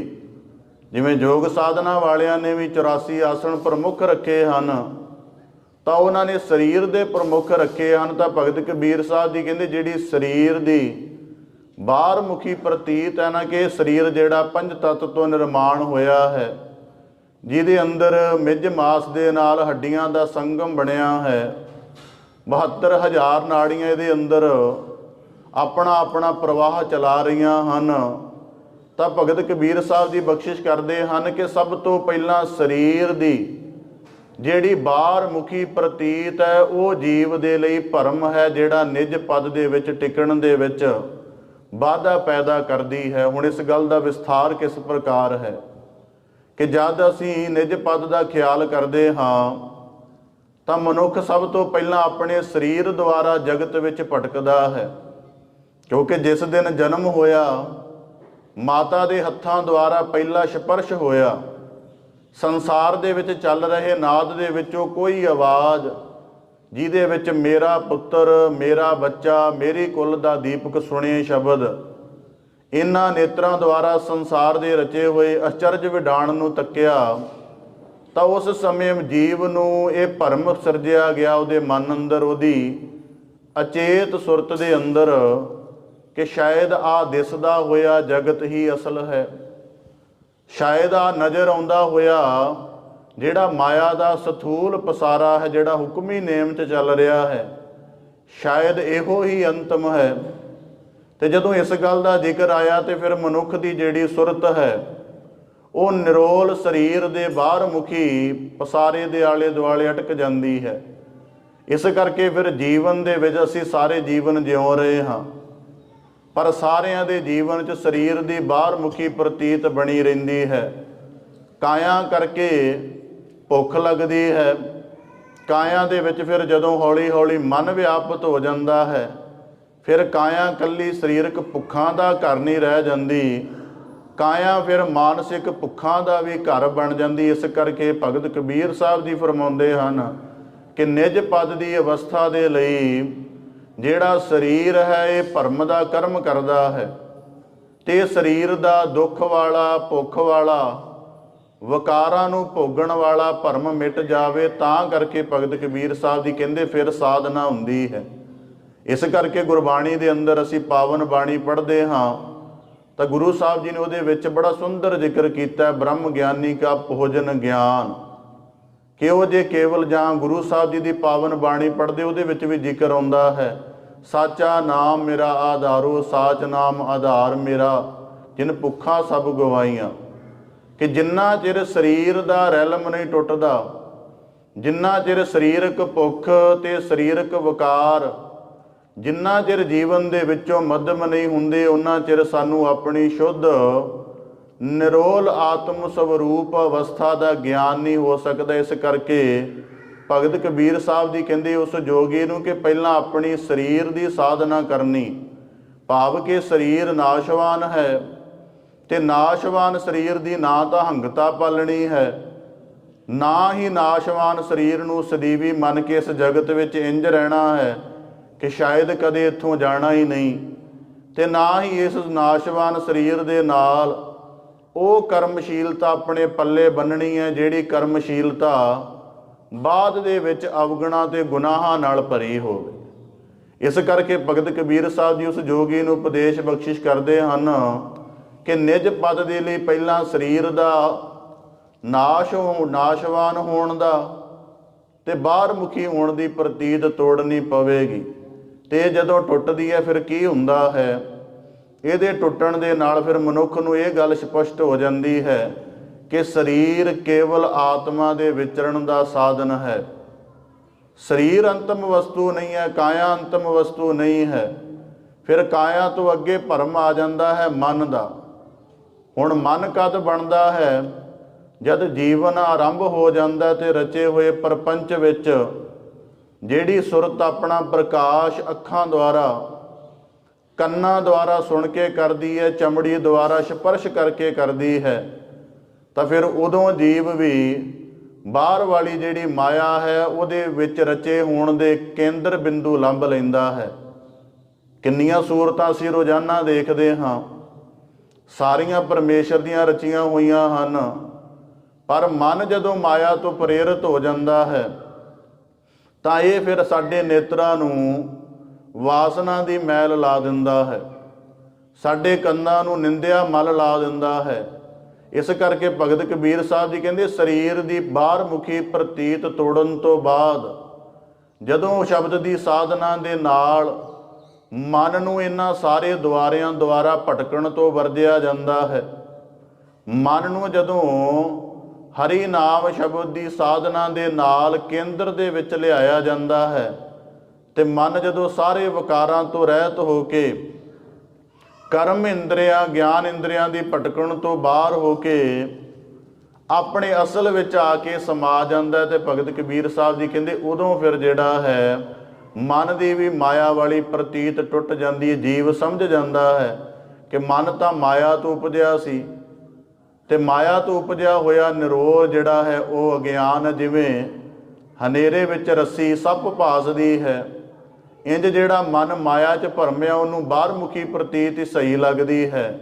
ਤਾਂ ਫਿਰ ਭਗਤ ਕਬੀਰ ਸਾਹਿਬ ਜੀ ਕਹਿੰਦੇ ਜੋਗੀ ਜਦੋਂ ਇਸ ਤੋਂ ਅੱਗੇ ਸਾਧਨਾ ਕਰਦੇ ਹਾਂ ਤਾਂ ਫਿਰ ਸਾਨੂੰ ਆਪਣੇ ਚਿੱਤ ਨੂੰ ਸ਼ੁੱਧ ਕਰਨਾ ਪੈਂਦਾ ਹੈ। ਚਿੱਤ ਨੂੰ ਸ਼ੁੱਧ ਕਰਨ ਦੇ ਲਈ ਕੇਵਲ ਸਿਮਰਨ ਭਗਤੀ ਯੋਗ ਦਾ ਇੱਕ ਇਹੋ ਜਿਹਾ ਸਾਧਨ ਹੈ ਜਿਹਦੇ ਨਾਲ ਜਲਦੀ ਚਿੱਤ ਸ਼ੁੱਧ ਹੁੰਦਾ। ਚਿੱਤ ਸ਼ੁੱਧ ਕਰਨ ਦਾ ਕਾਰਨ ਕਿਉਂ? ਕਿਉਂਕਿ ਜਦੋਂ ਸਰੀਰ ਦੀ ਬਾਹਰ ਮੁਖੀ ਪ੍ਰਤੀਤ ਟੁੱਟ ਜਾਵੇ ਤੇ ਮਨ ਦੇ ਮਾਇਆ ਵਾਲੇ ਭਰਮ ਟੁੱਟ ਜਾਣ, ਫਿਰ ਮਨੁੱਖ ਨੂੰ ਪਤਾ ਲੱਗਦਾ ਕਿ ਮੈਂ ਨਿਰੋਲ ਜੋਤ ਸਰੂਪ ਹਾਂ। ਤੇ ਜਦੋਂ ਇਸ ਗੱਲ ਦਾ ਉਹ ਅਨੁਭਵ ਕਰ ਲੈਂਦਾ ਹੈ, ਪਰ ਇਸ ਅਵਸਥਾ ਦੇ ਲਈ ਉਹਨੂੰ ਸਾਧਨਾ ਦੀ ਲੋੜ ਪੈਂਦੀ ਹੈ। ਨਿਰੋਲ ਬਾਤ ਦੇ ਨਾਲ ਜਾਂ ਕਥਨੀ ਮਾਤਰ ਗੱਲਾਂ ਦੇ ਨਾਲ ਉਹਦਾ ਨਿਸ਼ਚਾ ਨਹੀਂ ਬਣਦਾ। ਤਦ ਭਗਤ ਕਬੀਰ ਸਾਹਿਬ ਜੀ ਫਿਰ ਬਖਸ਼ਿਸ਼ ਕਰਦੇ ਹਨ ਕਿ ਜੋਗੀ ਫਿਰ ਸ਼ਬਦ ਦੀ ਜਿਹੜੀ ਸਵਾਸ ਸਾਧਨਾ ਹੈ, ਸ਼ਬਦ ਦਾ ਜਿਹੜਾ ਨਾਦ ਹੈ, ਉਹਨੂੰ ਜਦੋਂ ਅਸੀਂ ਸੁਣ ਕੇ ਆਪਣੇ ਅੰਦਰ ਬਾਰ-ਬਾਰ ਸਮਾਉਂਦੇ ਹਾਂ ਤਾਂ ਫਿਰ ਚਿੱਤ ਦੇ ਸ਼ੁੱਧ ਹੋਣ ਦੀ ਅਵਸਥਾ ਵਾਪਰਦੀ ਹੈ। ਚਿੱਤ ਸ਼ੁੱਧ ਕਿਉਂ ਹੋਣਾ ਜ਼ਰੂਰੀ ਹੈ? ਕਿਉਂਕਿ ਕਈ ਜਨਮਾਂ ਜਨਮਾਂਤਰਾਂ ਦੇ ਸੰਸਕਾਰ ਇਸ ਚਿੱਤ ਅੰਦਰ ਪਏ ਹਨ ਤੇ ਉਹਨਾਂ ਸੰਸਕਾਰਾਂ ਕਰਕੇ ਹੀ ਅਗਲਾ ਜਨਮ, ਅਗਲੇ ਜੀਵਨ ਦੀ ਕੁਦਰਤੀ ਦਸ਼ਾ ਬਣ ਜਾਂਦੀ ਹੈ। ਜਿਵੇਂ ਕਾਮ, ਕ੍ਰੋਧ, ਲੋਭ, ਮੋਹ, ਹੰਕਾਰ ਦੀ ਕਿਤੇ ਸਿਖਲਾਈ ਥੋੜ੍ਹਾ ਦਿੱਤੀ ਜਾਂਦੀ ਹੈ ਕਿ ਕਾਮ ਦੇ ਅਧੀਨ ਹੋ ਕੇ ਇੰਜ ਦੇਖਣਾ, ਕ੍ਰੋਧ ਇੰਜ ਕਰਨਾ ਜਾਂ ਮੋਹ ਦੇ ਵਿੱਚ ਇੰਜ ਫਸਣਾ ਹੈ। ਕਿਵੇਂ ਫਸ ਜਾਂਦਾ ਹੈ ਜੀਵ? ਉਹ ਪਿਛਲੇ ਜਨਮਾਂ ਦੇ ਚਿੱਤ ਵਿੱਚ ਜਿਹੜੇ ਪਏ ਸੰਸਕਾਰ ਹਨ, ਜਿਵੇਂ ਜਿਵੇਂ ਜੀਵਨ ਚੱਲਦਾ ਉਹ ਬਾਹਰ ਆਉਣ ਲੱਗ ਪੈਂਦੇ ਹਨ ਤੇ ਜੀਵਨ ਦੀ ਹਾਲਤ ਉਵੇਂ ਦੀ ਹੋਣ ਲੱਗ ਪੈਂਦੀ। ਇਸ ਕਰਕੇ ਜਿਹੜੀ ਗੁਰੂ ਰਾਮਦਾਸ ਸਾਹਿਬ ਮਹਾਰਾਜ ਜੀ ਨੇ ਸਾਨੂੰ ਭਲ ਕੇ ਉੱਠ ਹਰ ਨਾਮ ਧਿਆਵੈ ਦੀ ਨਾਮ ਸਾਧਨਾ ਵਾਲੀ ਜੁਗਤ ਦੱਸੀ ਹੈ ਨਾ, ਉਹ ਜੁਗਤ ਹੀ ਫਿਰ ਸਾਡੇ ਚਿੱਤ ਨੂੰ ਸ਼ੁੱਧ ਕਰਦੀ ਹੈ। ਤੇ ਚਿੱਤ ਸ਼ੁੱਧ ਹੋਣ ਦਾ ਭਾਵ ਕੀ ਹੈ ਕਿ ਅੰਦਰੋਂ ਪਾਪਮਈ ਫੁਰਨੇ ਬੰਦ ਹੋ ਜਾਂਦੇ ਹਨ, ਪਾਪ ਦਾ ਖਿਆਲ ਰਹਿੰਦਾ ਹੀ ਨਹੀਂ। ਇਸ ਜਗਤ ਦੇ ਕਿਸੇ ਪਦਾਰਥ ਨਾਲ ਮੋਹ ਦਾ ਬੰਧਨ ਬਣਦਾ ਹੀ ਨਹੀਂ। ਇਸ ਜਗਤ ਦੇ ਵਿੱਚ ਰਹਿੰਦਿਆਂ ਹੋਇਆਂ ਜੀਵ ਜਿਹੜਾ ਹੈ ਨਿਰਲੇਪ ਰਹਿੰਦਾ ਹੈ ਜਦੋਂ ਚਿੱਤ ਸ਼ੁੱਧ ਹੋ ਜਾਂਦਾ ਹੈ। ਤੇ ਸ਼ੁੱਧ ਚਿੱਤ ਦੇ ਵਿੱਚ ਹੀ ਨਿਰੰਕਾਰ ਦੀ ਟਿਕੀ ਹੋਈ ਯਾਦ ਵਾਪਰਦੀ। ਇਸ ਕਰਕੇ ਭਗਤ ਕਬੀਰ ਸਾਹਿਬ ਜੀ ਬਖਸ਼ਿਸ਼ ਕਰਦੇ ਹਨ, ਨਿਜ ਪਦ ਉਪਰ ਲਾਗੋ ਧਿਆਨ, ਕਿ ਜਦੋਂ ਸ਼ਬਦ ਦੀ ਸਾਧਨਾ ਕਰਦਿਆਂ, ਨਾਮ ਜਪਦਿਆਂ, ਪਰਮੇਸ਼ਰ ਦੇ ਗੁਣ ਗਾਉਂਦਿਆਂ, ਗਿਆਨ ਦੇ ਸੂਤਰਾਂ ਨੂੰ ਦ੍ਰਿੜ ਕਰਦਿਆਂ ਅਸੀਂ ਆਪਣੇ ਸਰੀਰ ਦੇ ਬਾਹਰੀ ਭਰਮ ਨੂੰ ਨਾਸ਼ ਕਰ ਲੈਂਦੇ ਹਾਂ, ਮਨ ਦੀ ਮਾਇਆ ਦੇ ਬੰਧਨਾਂ ਨੂੰ, ਕਰਮਾਂ ਨੂੰ ਨਾਸ਼ ਕਰ ਲੈਂਦੇ ਹਾਂ। ਤਾਂ ਬਾਅਦ ਦੇ ਵਿੱਚ ਜਦੋਂ ਸਾਨੂੰ ਚਿੱਤ ਸ਼ੁੱਧ ਹੋਣ ਤੋਂ ਬਾਅਦ ਇਉਂ ਆਪਣਾ ਆਪ ਰਮਿਆ ਹੋਇਆ ਪਰਮੇਸ਼ਰ ਵਿੱਚ ਨਜ਼ਰ ਆਉਂਦਾ ਹੈ। ਅੰਦਰ ਮਨ ਦੇ ਆਨੰਦਮਈ ਫੁਰਨੇ ਪੈਦਾ ਹੁੰਦੇ ਹਨ, ਕੋਈ ਦੁੱਖ ਭੁੱਖ ਵਿਕਾਰ ਨਹੀਂ ਸਤਾਉਂਦੇ ਹਨ, ਕਿਸੇ ਪ੍ਰਕਾਰ ਦੇ ਵੀ ਦੁਨਿਆਵੀ ਬੰਧਨ ਮਨ 'ਚ ਨਹੀਂ ਵਿਆਪਦੇ ਹਨ। ਟਿਕੀ ਹੋਈ ਨਿਰੋਲ ਅਵਸਥਾ ਜਿੱਥੇ ਕੇਵਲ ਆਨੰਦ ਹੀ ਆਨੰਦ ਹੈ ਤੇ ਅਨਹਦ ਸ਼ਬਦ ਦੀ ਧੁਨੀ ਹੈ, ਜਿੱਥੇ ਨਿਰੋਲ ਪ੍ਰਕਾਸ਼ ਹੈ, ਅਗਿਆਨ ਦੇ ਹਨੇਰੇ ਦਾ ਕੋਈ ਕਾਰਨ ਹੀ ਨਹੀਂ। ਤਾਂ ਪਾਤਸ਼ਾਹ ਭਗਤ ਕਬੀਰ ਸਾਹਿਬ ਜੀ ਕਹਿੰਦੇ ਉਹ ਸਾਡਾ ਨਿਜ ਪਦ ਹੈ। ਹੁਣ ਇਸ ਨਿਜ ਪਦ ਨੂੰ ਸੰਗਤ ਵਿੱਚ ਅਨੁਭਵ ਕਰਨਾ ਹੋਵੇ ਕਿ ਅਸੀਂ ਸੰਗਤ ਵਿੱਚ ਬੈਠੇ ਹੋਏ ਕਿਵੇਂ ਆਪਣੇ ਨਿਜ ਪਦ ਦਾ ਅਨੁਭਵ ਕਰੀਏ, ਤਾਂ ਜਦੋਂ ਅਸੀਂ ਕੀਰਤਨ ਸ਼ਰਵਣ ਕਰਦੇ ਹਾਂ ਨਾ, ਤਾਂ ਕੀਰਤਨ ਸ਼ਰਵਣ ਕਰਦਿਆਂ ਜਦੋਂ ਸ਼ਬਦ ਦਾ ਭਾਵ ਪੂਰਾ ਮਨ ਦੇ ਅੰਦਰ ਸਮਾ ਜਾਂਦਾ। ਸ਼ਬਦ ਦਾ ਭਾਵ ਕਿਵੇਂ ਸਮਾਉਂਦਾ ਹੈ? ਜਿਵੇਂ ਅਸੀਂ ਬਾਣੀ ਅੰਦਰ ਸਤਿਗੁਰੂ ਸਾਹਿਬ ਜੀ ਦੇ ਸ਼ਬਦ ਪੜ੍ਹਦੇ ਹਾਂ, ਹਮ ਅਵਗੁਣ ਭਰੇ ਏਕ ਗੁਣ ਨਾਹੀ। ਹੁਣ ਇਸ ਪੰਕਤੀ ਨੂੰ ਜਦੋਂ ਬੜੇ ਧਿਆਨ ਇਕਾਗਰਤਾ ਦੇ ਨਾਲ ਸੁਣਦੇ ਹਾਂ ਤੇ ਸ਼ਬਦ ਦਾ ਭਾਵ ਸਾਡੇ ਮਨ ਅੰਦਰ ਬੈਠ ਜਾਂਦਾ ਹੈ। ਸਾਨੂੰ ਪਹਿਲਾਂ ਆਪਣੇ ਇੱਕ ਅਵਗੁਣ ਦੀ ਖਬਰ ਹੁੰਦੀ, ਫਿਰ 2 ਅਵਗੁਣਾਂ ਦੀ ਖਬਰ ਹੁੰਦੀ ਹੈ, ਫਿਰ ਕੁੱਲ ਜੀਵਨ ਜਿੰਨੇ ਅਵਗੁਣਾਂ ਦੇ ਨਾਲ। ਕਿਉਂਕਿ ਜਦੋਂ ਭੱਟ ਸਾਹਿਬਾਨਾਂ ਨੇ ਉਚਾਰਿਆ ਤੇ ਉਹਨਾਂ ਇਕੱਲਾ ਵਾਕ ਨਹੀਂ ਕਿਹਾ, ਉਹਨਾਂ ਨੇ ਅੰਦਰ ਆਤਮੇ ਦੇ ਵਿੱਚੋਂ ਜੋ ਕੁੱਲ ਅਵਗੁਣਾਂ ਦਾ ਬੰਦੇ ਨੂੰ ਅਹਿਸਾਸ ਹੁੰਦਾ ਹੈ, ਉਸ ਸੁਰਤ ਦੇ ਵਿੱਚੋਂ ਇਹ ਸ਼ਬਦ ਉਚਾਰਿਆ। ਤੇ ਇੰਜ ਜਦੋਂ ਕੀਰਤਨ ਸੁਣਦਿਆਂ ਸ਼ਬਦ ਦਾ ਭਾਵ ਮਨ ਤੱਕ ਪੁੱਜਦਾ ਹੈ ਤੇ ਹਮ ਅਵਗੁਣ ਭਰੇ, ਇਹ ਪਾਵਨ ਪੰਕਤੀ ਦਾ ਕੀਰਤਨ ਸੁਣਦਿਆਂ ਕੁੱਲ ਅਵਗੁਣਾਂ ਦੀ ਸੋਝੀ ਅੰਦਰੋਂ ਹੀ ਹੋ ਜਾਂਦੀ, ਪਤਾ ਲੱਗ ਜਾਂਦਾ ਆਪਣੇ ਅਵਗੁਣਾਂ ਦੇ ਬਾਰੇ। ਤੇ ਫਿਰ ਜਦੋਂ ਕੁੱਲ ਅਵਗੁਣਾਂ ਬਾਰੇ ਪਤਾ ਲੱਗ ਜਾਂਦਾ ਹੈ ਤੇ ਬਾਅਦ ਜੀਵ ਬੈਠਾ ਮਹਿਸੂਸ ਕਰਦਾ ਹੈ ਕਿ ਮੈਂ ਕੁਝ ਨਹੀਂ ਕਰ ਰਿਹਾ। ਜਿਹੜੀ ਸ਼ਬਦ ਦੀ ਧੁਨੀ ਮੇਰੇ ਅੰਦਰ ਜਾ ਰਹੀ ਹੈ ਨਾ, ਉਹਨੇ ਤੇ ਪਹਿਲਾਂ ਮੈਨੂੰ ਮੇਰੇ ਅਵਗੁਣਾਂ ਦਾ ਅਹਿਸਾਸ ਕਰਾਇਆ ਤੇ ਬਾਅਦ ਦੇ ਵਿੱਚ ਉਹੀ ਸ਼ਬਦ ਦੀ ਧੁਨੀ ਨੇ ਰਸਾਇਣ ਬਣ ਕੇ ਉਹਨਾਂ ਸਾਰੇ ਤੱਤਾਂ ਨੂੰ ਮਾਰਨਾ ਸ਼ੁਰੂ ਕਰ ਦਿੱਤਾ ਜਿਹੜੇ ਤੱਤ ਅਵਗੁਣਾਂ ਨੂੰ ਪੈਦਾ ਕਰਦੇ ਨੇ। ਤਾਂ ਕਰਕੇ ਗਿਆ ਸਰਬ ਰੋਗ ਕਾ ਔਖਦ ਨਾਮ, ਕਿ ਫਿਰ ਉਹ ਜਿਹੜਾ ਨਾਦ ਹੈ ਉਹ ਅੰਦਰ ਜਾ ਕੇ ਜਦ ਰਸਾਇਣ ਬਣਦਾ ਹੈ, ਫਿਰ ਉਹ ਅਵਗੁਣਾਂ ਵਾਲੇ ਤੱਤਾਂ ਨੂੰ ਮਾਰਦਾ ਤੇ ਮਾਰਦਿਆਂ ਜਦੋਂ ਸਾਰੇ ਅਵਗੁਣਾਂ ਦੇ ਤੱਤ ਮਰ ਜਾਂਦੇ ਹਨ ਤੇ ਫਿਰ ਮਨ ਦੇ ਅੰਦਰ ਇੱਕ ਆਨੰਦਮਈ ਅਵਸਥਾ ਬਣਦੀ ਹੈ। ਉਸ ਆਨੰਦਮਈ ਅਵਸਥਾ ਦੇ ਵਿੱਚ ਜੀਵ ਨੂੰ ਇਉਂ ਲੱਗਦਾ ਹੈ ਕਿ ਮੈਂ ਤਾਂ ਇੱਥੇ ਬੈਠਾ ਹੀ ਨਹੀਂ, ਮੈਂ ਤਾਂ ਕੁਝ ਸੁਣ ਨਹੀਂ ਰਿਹਾ, ਮੇਰਾ ਕੋਈ ਨਾਮ ਨਹੀਂ ਹੈ, ਮੇਰੀ ਕੋਈ ਸਰੀਰਕ ਕਾਇਆ ਨਹੀਂ ਹੈ। ਤੇ ਇਹ ਜਿਹੜੇ ਪਲ ਨਾ ਕੀਰਤਨ ਦੇ ਵਿੱਚ ਕੇਵਲ ਥੋੜ੍ਹੇ ਸਮੇਂ ਲਈ ਵਾਪਰਦੇ ਹਨ, 4 ਤੋਂ 5 ਸਕਿੰਟ ਲਈ ਵਾਪਰਦੇ ਨੇ। ਤੇ ਇਹਨਾਂ ਪਲਾਂ ਨੂੰ ਜਦੋਂ ਜੀਵ ਮਾਣ ਰਿਹਾ ਹੁੰਦਾ ਤੇ ਕੁੱਲ ਸੰਸਾਰ ਦੀ ਬੇਖਬਰੀ ਹੁੰਦੀ, ਕੋਈ ਪ੍ਰਤੀਤ ਨਹੀਂ ਹੁੰਦੀ, ਸੰਸਾਰ ਦੀ ਵੀ ਨਹੀਂ, ਮਨ ਦੀ ਵੀ ਨਹੀਂ, ਕਾਇਆ ਦੀ ਵੀ ਨਹੀਂ। ਤੇ ਜਿਸ ਥਾਂ ਤੇ ਬੈਠਾ ਹੈ, ਜਿਵੇਂ ਇਸ ਪਾਵਨ ਸਥਾਨ ਤੇ ਗੁਰੂ ਨਾਨਕ ਦੇਵ ਸਾਹਿਬ ਮਹਾਰਾਜ ਜੀ ਨੇ ਕਾਜੀ ਨੂੰ ਤੇ ਨਵਾਬ ਨੂੰ ਜਿਹੜਾ ਗਿਆਨ ਕਰਾਇਆ ਸੀ ਨਾ, ਤਾਂ ਉਹੀ ਪਾਤਸ਼ਾਹ ਜੀ ਨੇ ਕਰਾਇਆ ਸੀ ਕਿ ਅੰਤਰ ਆਤਮੇ ਵਿੱਚ ਟਿਕਣਾ ਹੈ। ਬਾਹਰ ਦੀਆਂ ਪ੍ਰਤੀਤਾਂ ਤਾਂ ਅਧੂਰੀਆਂ ਰਹਿ ਜਾਂਦੀਆਂ ਨੇ, ਬਾਹਰ ਦੀਆਂ ਪ੍ਰਤੀਤਾਂ ਦਾ ਭਟਕਣ ਵਿੱਚ ਰਹਿ ਜਾਂਦੀਆਂ ਨੇ। ਅੰਤਰ ਆਤਮੇ ਵਿੱਚ ਜਦੋਂ ਟਿਕਣਾ ਆ ਗਿਆ ਤੇ ਉਦੋਂ ਨਿਜ ਪਦ ਦੀ ਅਵਸਥਾ ਬਣਦੀ ਹੈ। ਇੰਜ ਜਦੋਂ ਕੀਰਤਨ ਸੁਣਦਿਆਂ ਪਹਿਲਾਂ ਕੀਰਤਨ ਦਾ ਭਾਵ ਮਨ ਤੱਕ ਪੁੱਜਦਾ ਹੈ, ਬਾਅਦ ਫਿਰ ਕੀਰਤਨ ਰਸਾਇਣ ਰੂਪ ਬਣ ਕੇ ਸਾਡੇ ਅੰਦਰ ਦੀ ਬਿੱਖ ਨੂੰ ਕੱਟਦਾ ਹੈ। ਜਦੋਂ ਸਾਰੀ ਬਿੱਖ ਕੱਟੀ ਜਾਂਦੀ ਹੈ ਤੇ ਫਿਰ ਉਸ ਅਵਸਥਾ ਦਾ ਅਨੁਭਵ ਹੁੰਦਾ ਹੈ ਜਿਸ ਅਵਸਥਾ ਦੇ ਵਿੱਚ ਸਾਨੂੰ ਇਹ ਵੀ ਖਿਆਲ ਨਹੀਂ ਰਹਿੰਦਾ ਕਿ ਸਾਡਾ ਨਾਮ ਕੀ ਹੈ, ਇਹ ਵੀ ਖਿਆਲ ਨਹੀਂ ਰਹਿੰਦਾ ਕਿ ਕਿੱਥੇ ਬੈਠੇ ਹਾਂ, ਇਹ ਵੀ ਖਿਆਲ ਨਹੀਂ ਰਹਿੰਦਾ ਕਿ ਕੀ ਕਰ ਰਹੇ ਹਾਂ। ਬਸ ਕੇਵਲ ਆਨੰਦ ਹੀ ਅੰਦਰ ਭਾਸਦਾ ਹੈ। ਤੇ ਉਹ ਅਵਸਥਾ ਦੇ ਪਹਿਲਾਂ ਝਲਕਾਰੇ ਪੈਂਦੇ ਹਨ ਤਾਂ ਕਿ ਜੀਵ ਦੀ ਉਹਦੇ ਪ੍ਰਤੀ ਜਗਿਆਸਾ, ਉਹਦੇ ਪ੍ਰਤੀ ਅਭਿਲਾਸ਼ਾ, ਉਹਦੇ ਪ੍ਰਤੀ ਉਹਦੀ ਜਿਹੜੀ ਹੈ ਤੀਬਰ ਅਭਿਲਾਸ਼ਾ ਵਧੇ ਕਿ ਮੈਂ ਉਹਨਾਂ ਪਲਾਂ ਨੂੰ ਹੋਰ ਵਧਾਉਣਾ ਹੈ। ਇਸ ਕਰਕੇ ਭਗਤ ਕਬੀਰ ਸਾਹਿਬ ਜੀ ਫਰਮਾਉਂਦੇ ਹਨ ਕਿ ਜਦੋਂ ਸਰੀਰ ਦੀ ਬਾਹਰ ਮੁਖੀ ਪ੍ਰਤੀਤ ਕੱਟ ਲਈ, ਸਮਝ ਲਿਆ ਕਿ ਸਰੀਰ ਨਾਸ਼ਵਾਨ ਹੈ, ਹੁਣ ਇਸ ਗੱਲ 'ਚੋਂ ਆਪਣਾ ਸੁਰਤ ਕੱਢ ਲਈ। ਜਦੋਂ ਸਮਝ ਲਿਆ ਕਿ ਮਨ ਵਿਕਾਰਾਂ ਦੁਆਰੇ ਭਟਕਣ ਵਾਲਾ ਕੇਂਦਰ ਹੈ, ਮਨ ਤੋਂ ਵੀ ਆਪਣੇ ਆਪ ਨੂੰ ਕੱਢ ਲਿਆ।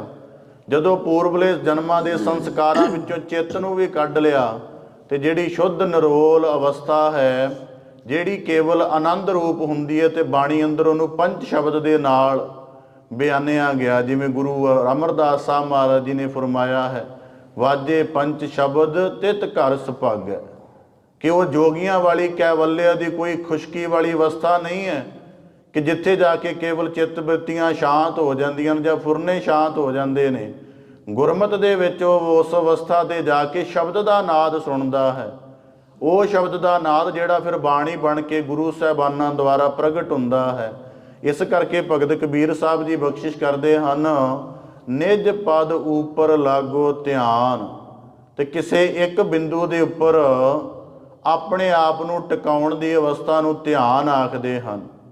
ਤਾਂ ਭਗਤ ਕਬੀਰ ਸਾਹਿਬ ਜੀ ਕਹਿੰਦੇ, ਹੇ ਜੋਗੀ, ਸ਼ਬਦ ਦੀ ਸਾਧਨਾ ਕਰਦਿਆਂ ਕਰਦਿਆਂ ਜਦੋਂ ਮੈਨੂੰ ਆਪਣੀ ਨਿਰੋਲ ਆਤਮ ਸਵਰੂਪ ਵਾਲੀ ਅਵਸਥਾ ਦੇ ਵਿੱਚ ਟਿਕਣਾ ਆ ਜਾਂਦਾ ਹੈ, ਜਦੋਂ ਪਰਮੇਸ਼ਰ ਦਾ ਨਾਮ ਜਪਦਿਆਂ ਜਪਦਿਆਂ ਮੇਰੀ ਅਵਸਥਾ ਇੱਕ ਬਿੰਦੂ 'ਤੇ ਆ ਕੇ ਪੂਰੀ ਤਰ੍ਹਾਂ ਟਿਕ ਜਾਂਦੀ ਹੈ, ਨਾ ਦੁੱਖ ਲੱਗਦੀ ਹੈ, ਨਾ ਭੁੱਖ ਲੱਗਦਾ ਹੈ, ਨਾ ਜੰਮਣ ਮਰਨ ਦਾ ਬੰਧਨ ਵਿਆਪਦਾ, ਨਾ ਕਰਮਾਂ ਦੇ ਬੰਧਨਾਂ ਦਾ ਕੋਈ ਖਿਆਲ ਆਉਂਦਾ ਹੈ, ਨਾ ਹੀ ਆਪਣੇ ਆਪ ਦੇ ਹੋਣ ਦੀ ਕੋਈ ਸੂਝ ਰਹਿੰਦੀ ਹੈ, ਤਾਂ ਭਗਤ ਕਬੀਰ ਸਾਹਿਬ ਜੀ ਕਹਿੰਦੇ ਉਹ ਜੋਗੀ ਨਿਜ ਪਦ ਦੀ ਅਵਸਥਾ ਹੈ, ਉੱਥੇ ਮੇਰਾ ਧਿਆਨ ਟਿਕਿਆ ਹੋਇਆ। ਇਸ ਕਰਕੇ ਭਗਤ ਕਬੀਰ ਸਾਹਿਬ ਜੀ ਆਰੰਭ ਤੋਂ ਬਖਸ਼ਿਸ਼ ਕਰਦੇ ਹਨ, ਸੇਵਕੀ ਪੁਰੀ ਬਸੈ ਬੁੱਧ ਸਾਰ।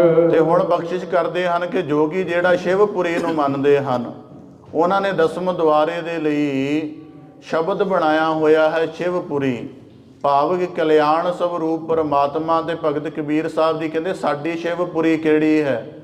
ਸਾਡੀ ਸ਼ਿਵਪੁਰੀ ਆਨੰਦ ਮੰਗਲ ਕਲਿਆਣਮਈ ਪਰਮਾਤਮਾ ਦੀ ਜਿਹੜੀ ਅਵਸਥਾ ਹੈ, ਉਹ ਜਿਹੜੀ ਅਵਸਥਾ ਹੈ ਭਗਤ ਕਬੀਰ ਸਾਹਿਬ ਜੀ ਕਹਿੰਦੇ ਬਸੈ ਬੁੱਧ ਸਾਰ।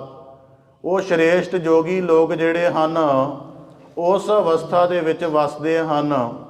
ਹੁਣ ਜੋਗੀ ਤਾਂ ਪਹਿਲਾਂ ਇੜਾ ਪਿੰਗਲਾ ਸੁਖਮਨਾ ਨੂੰ ਸਾਧਦੇ ਨੇ, ਛਿਆਂ ਚੱਕਰਾਂ ਨੂੰ ਵਿੰਨਦੇ ਨੇ, ਪ੍ਰਾਣ ਚੜਾਉਂਦੇ ਨੇ, ਦਸਮ ਦੁਆਰੇ ਟਿਕਦੇ ਨੇ, ਤੇ ਫਿਰ ਉਹਨਾਂ ਨੂੰ ਸ਼ਿਵਪੁਰੀ ਦਾ ਅਨੁਭਵ ਹੁੰਦਾ ਹੈ। ਪਰ ਜਿਹੜਾ ਗੁਰਮਤਿ ਦੇ ਮਾਰਗ ਦਾ ਪਾਂਧੀ ਹੈ, ਉਹਦੀ ਸ਼ਿਵਪੁਰੀ ਹੈ ਸਤ ਸੰਗਤ। ਜਦੋਂ ਸਤ ਸੰਗਤ ਦੇ ਵਿੱਚ ਬੈਠ ਕੇ ਜੀਵ, ਜਿਵੇਂ ਹੁਣ ਸ਼ਬਦ ਵਿਚਾਰ ਕਰ ਰਹੇ ਹਾਂ, ਸ਼ਬਦ ਵਿਚਾਰ ਗੁਰੂ ਦੀ ਕਿਰਪਾ ਦੇ ਸਦਕਾ ਜਦੋਂ ਗਿਆਨ ਦੇ ਭੇਤ ਸਮਝ ਆਉਂਦੇ ਹਨ ਤੇ ਅਗਿਆਨ ਦੇ ਪਰਦੇ ਪਾਟਦੇ ਹਨ, ਜਦੋਂ ਨਾਮ ਰਸਾਇਣ ਦੇ ਨਾਲ ਅੰਦਰ ਟਿਕਾਓ ਬਣਦਾ ਹੈ, ਜਦੋਂ ਗੁਰੂ ਚਰਨਾਂ ਨਾਲ ਜੁੜੀ ਹੋਈ ਸੁਰਤ ਹੌਲੀ ਹੌਲੀ ਸਹਿਜ ਵਿੱਚ ਆਉਣ ਲੱਗ ਪੈਂਦੀ ਹੈ, ਇਹ ਸਾਰੀ ਕਰਾਮਾਤ ਸਤ ਸੰਗਤ ਵਿੱਚ ਵਾਪਰਦੀ। ਇਸ ਕਰਕੇ ਭਗਤ ਕਬੀਰ ਸਾਹਿਬ ਜੀ ਕਹਿੰਦੇ ਜੋਗੀ ਜਿਹੜੀ ਸਾਡੀ ਸ਼ਿਵਪੁਰੀ ਹੈ ਨਾ, ਉਹ ਸਤ ਸੰਗਤ ਹੈ। ਤੇ ਸਤ ਸੰਗਤ ਦੇ ਵਿੱਚ ਗਿਆਨ ਦੇ ਅਭਿਲਾਸ਼ੀ, ਸ਼ਬਦ ਸੁਰਤ ਦੀ ਸਾਧਨਾ ਕਰਨ ਵਾਲੇ, ਜਾਂ ਜੀਵਨ ਦੇ ਵਿੱਚ ਪਰਮ ਸੱਤ ਨਾਲ ਅਭੇਦ ਹੋਣ ਦਾ ਜਿਹੜਾ ਮਨ ਅੰਦਰ ਚਾਓ ਰੱਖਦੇ ਹਨ, ਉਹ ਆ ਕੇ ਬੈਠਦੇ ਹਨ, ਇਕੱਠੇ ਹੋ ਕੇ ਨਾਮ ਦੀ ਧੁਨੀ ਨੂੰ ਗੁੰਜਾਉਂਦੇ ਹਨ, ਇਕੱਠੇ ਹੋ ਕੇ ਸ਼ਬਦ ਦੀ ਵਿਚਾਰ ਦਾ ਨਿਰਣਾ ਕਰ ਕਰਕੇ ਗਿਆਨ ਦੀਆਂ ਸੂਖਮ ਪਰਤਾਂ ਨਾਲ ਜੁੜਦੇ ਹਨ। ਸਤ ਸੰਗਤ ਵਿੱਚ ਬਹਿ ਕੇ ਜਦ ਗੁਰੂ ਨੂੰ ਹਾਜ਼ਰ ਨਾਜ਼ਰ ਜਾਣਦਿਆਂ, ਜਪਦਿਆਂ ਜਪਦਿਆਂ, ਆਰਾਧਦਿਆਂ ਆਰਾਧਦਿਆਂ, ਗਾਉਂਦਿਆਂ ਹੋਇਆਂ, ਵਿਚਾਰਦਿਆਂ ਵਿਚਾਰਦਿਆਂ ਉਹਨਾਂ ਦੇ ਅੰਦਰ ਟਿਕਾ ਦੀ ਅਵਸਥਾ ਬਣ ਜਾਂਦੀ ਹੈ, ਤੇ ਸ਼ਬਦ ਨਾਲ ਜੁੜੀ ਹੋਈ ਬੁੱਧ ਉਹਨਾਂ ਦੇ ਜੀਵਨ ਦੀ ਰਹਿਨੁਮਾ ਬਣਦੀ ਹੈ। ਭਗਤ ਕਬੀਰ ਸਾਹਿਬ ਜੀ ਕਹਿੰਦੇ ਜੋਗੀ ਇਹ ਸਾਡੀ ਸ਼ਿਵ ਦੀ ਪੁਰੀ ਹੈ। ਤੇ ਇੱਥੇ ਜਦੋਂ ਅਸੀਂ ਆਪਣੀ ਬੁੱਧੀ ਨੂੰ ਸ਼ਬਦ ਨਾਲ ਸਾਧ ਲੈਂਦੇ ਹਾਂ, ਹੁਣ ਅਸੀਂ ਸਤ ਸੰਗਤ ਵਿੱਚੋਂ ਜਾਂਦੇ ਹਾਂ ਤਾਂ ਆਪਾਂ ਵੀ ਜੋਗੀ ਬਣ ਕੇ ਜਾਂਦੇ ਹਾਂ। ਕਿਸ ਤਰ੍ਹਾਂ ਜਾਂਦੇ ਹਾਂ ਕਿ ਜਦੋਂ ਸਤ ਸੰਗਤ ਦੇ ਵਿੱਚੋਂ ਜੀਵ ਨੇ ਸ਼ਬਦ ਸੁਣਿਆ ਹੁੰਦਾ ਨਾ, ਪਰ ਤ੍ਰੇ ਰੂਪ ਨਾ ਪੇਖੈ ਨੇਤਰ। ਜਦੋਂ ਸਤ ਸੰਗਤ ਦੇ ਵਿੱਚ ਬੈਠੇ ਹੋਏ ਜੀਵ ਨੇ ਸੁਣਿਆ ਹੁੰਦਾ ਨਾ ਕਿ ਕਾਮ ਕ੍ਰੋਧ ਕਾਇਆ ਕੋ ਗੱਲ ਹੈ, ਜਿਉ ਕੰਚਨ ਸੁਹਾਗਾ ਢਲ ਹੈ। ਜਦੋਂ ਸਤ ਸੰਗਤ ਵਿੱਚ ਬੈਠੇ ਨੇ ਸੁਣਿਆ ਹੁੰਦਾ ਨਾ, ਜਿਨੀ ਚੱਲਣ ਜਾਣਿਆ ਸੇ ਕਿਉਂ ਕਰੇ ਵਿਥਾਰ। ਜਦੋਂ ਸਤ ਸੰਗਤ ਵਿੱਚ ਬੈਠੇ ਨੇ ਸੁਣਿਆ ਹੁੰਦਾ ਨਾ, ਕੋਟ ਹੋ ਬਾਣੀ ਦੇ ਅੰਦਰ ਤ੍ਰਿਸ਼ਨਾ ਬਿਰਲੇ ਹੀ ਕੀ ਬੁਝੀ ਹੈ। ਇਹ ਜਿਹੜੇ ਸਾਰੇ ਗਿਆਨ ਦੇ ਵਾਕ ਹਨ, ਜਦੋਂ ਮਨੁੱਖ ਬਾਹਰ ਆਪਣੇ ਸਮਾਜ ਵਿਚਰਦਾ ਤੇ ਜੇ ਉਹਦੇ ਮਨ ਨੂੰ ਬਾਰ-ਬਾਰ ਗੁਰੂ ਦੇ ਇਹਨਾਂ ਵਾਕਾਂ ਦਾ, ਇਹਨਾਂ ਪਾਵਨ ਪੰਕਤੀਆਂ ਦਾ ਸ਼ਬਦ ਰੂਪ ਖਿਆਲ ਆ ਰਿਹਾ ਤੇ ਇਹ ਸ਼ਬਦ ਉਹਨੂੰ ਬਾਰ-ਬਾਰ ਉਹੋ ਜਿਹੇ ਕਰਮਾਂ ਤੋਂ ਵਰਜ ਰਹੇ ਹਨ, ਤੇ ਸਮਝ ਲਓ ਇਹ ਸਾਡੇ ਮਨ ਦੀ ਜੁੜੀ ਹੋਈ ਅਵਸਥਾ ਹੈ ਗੁਰੂ ਸ਼ਬਦ ਨਾਲ। ਤੇ ਇਹ ਜਿੰਨੀ ਜ਼ਿਆਦਾ ਜੁੜੀ ਰਹੇਗੀ ਉਨਾ ਜ਼ਿਆਦਾ ਸਾਡਾ ਜੀਵਨ ਜਿਹੜਾ ਹੈ ਸ਼ੁੱਧ ਰਹੇਗਾ। ਇਸ ਕਰਕੇ ਯੋਗ ਦਾ ਭਾਵ ਹੁੰਦਾ ਜੁੜਨਾ, ਭਾਵ ਕਿ ਜਦੋਂ ਸੁਰਤ ਸ਼ਬਦ ਨਾਲ ਜੁੜ ਜਾਂਦੀ ਹੈ। ਹੁਣ ਇੱਥੇ ਤਾਂ ਅਸੀਂ ਪ੍ਰਤੱਖ ਹਜ਼ੂਰੀ ਦਾ ਅਭਿਆਸ ਬੜੇ ਆਰਾਮ ਨਾਲ ਕਰ ਸਕਦੇ ਹਾਂ ਕਿ ਸਨਮੁਖ ਸਤਿਗੁਰੂ ਸਾਹਿਬ ਜੀ ਨਜ਼ਰ ਆ ਰਹੇ ਹਨ, ਉਹਨਾਂ ਦੀ ਪਵਿੱਤਰ ਹਜ਼ੂਰੀ ਵਿੱਚ ਬੈਠਣ ਦੀ ਆਤਮਿਕ ਜਿਹੜੀ ਆਨੰਦ ਦੀ ਅਵਸਥਾ ਬਣ ਰਹੀ ਹੈ।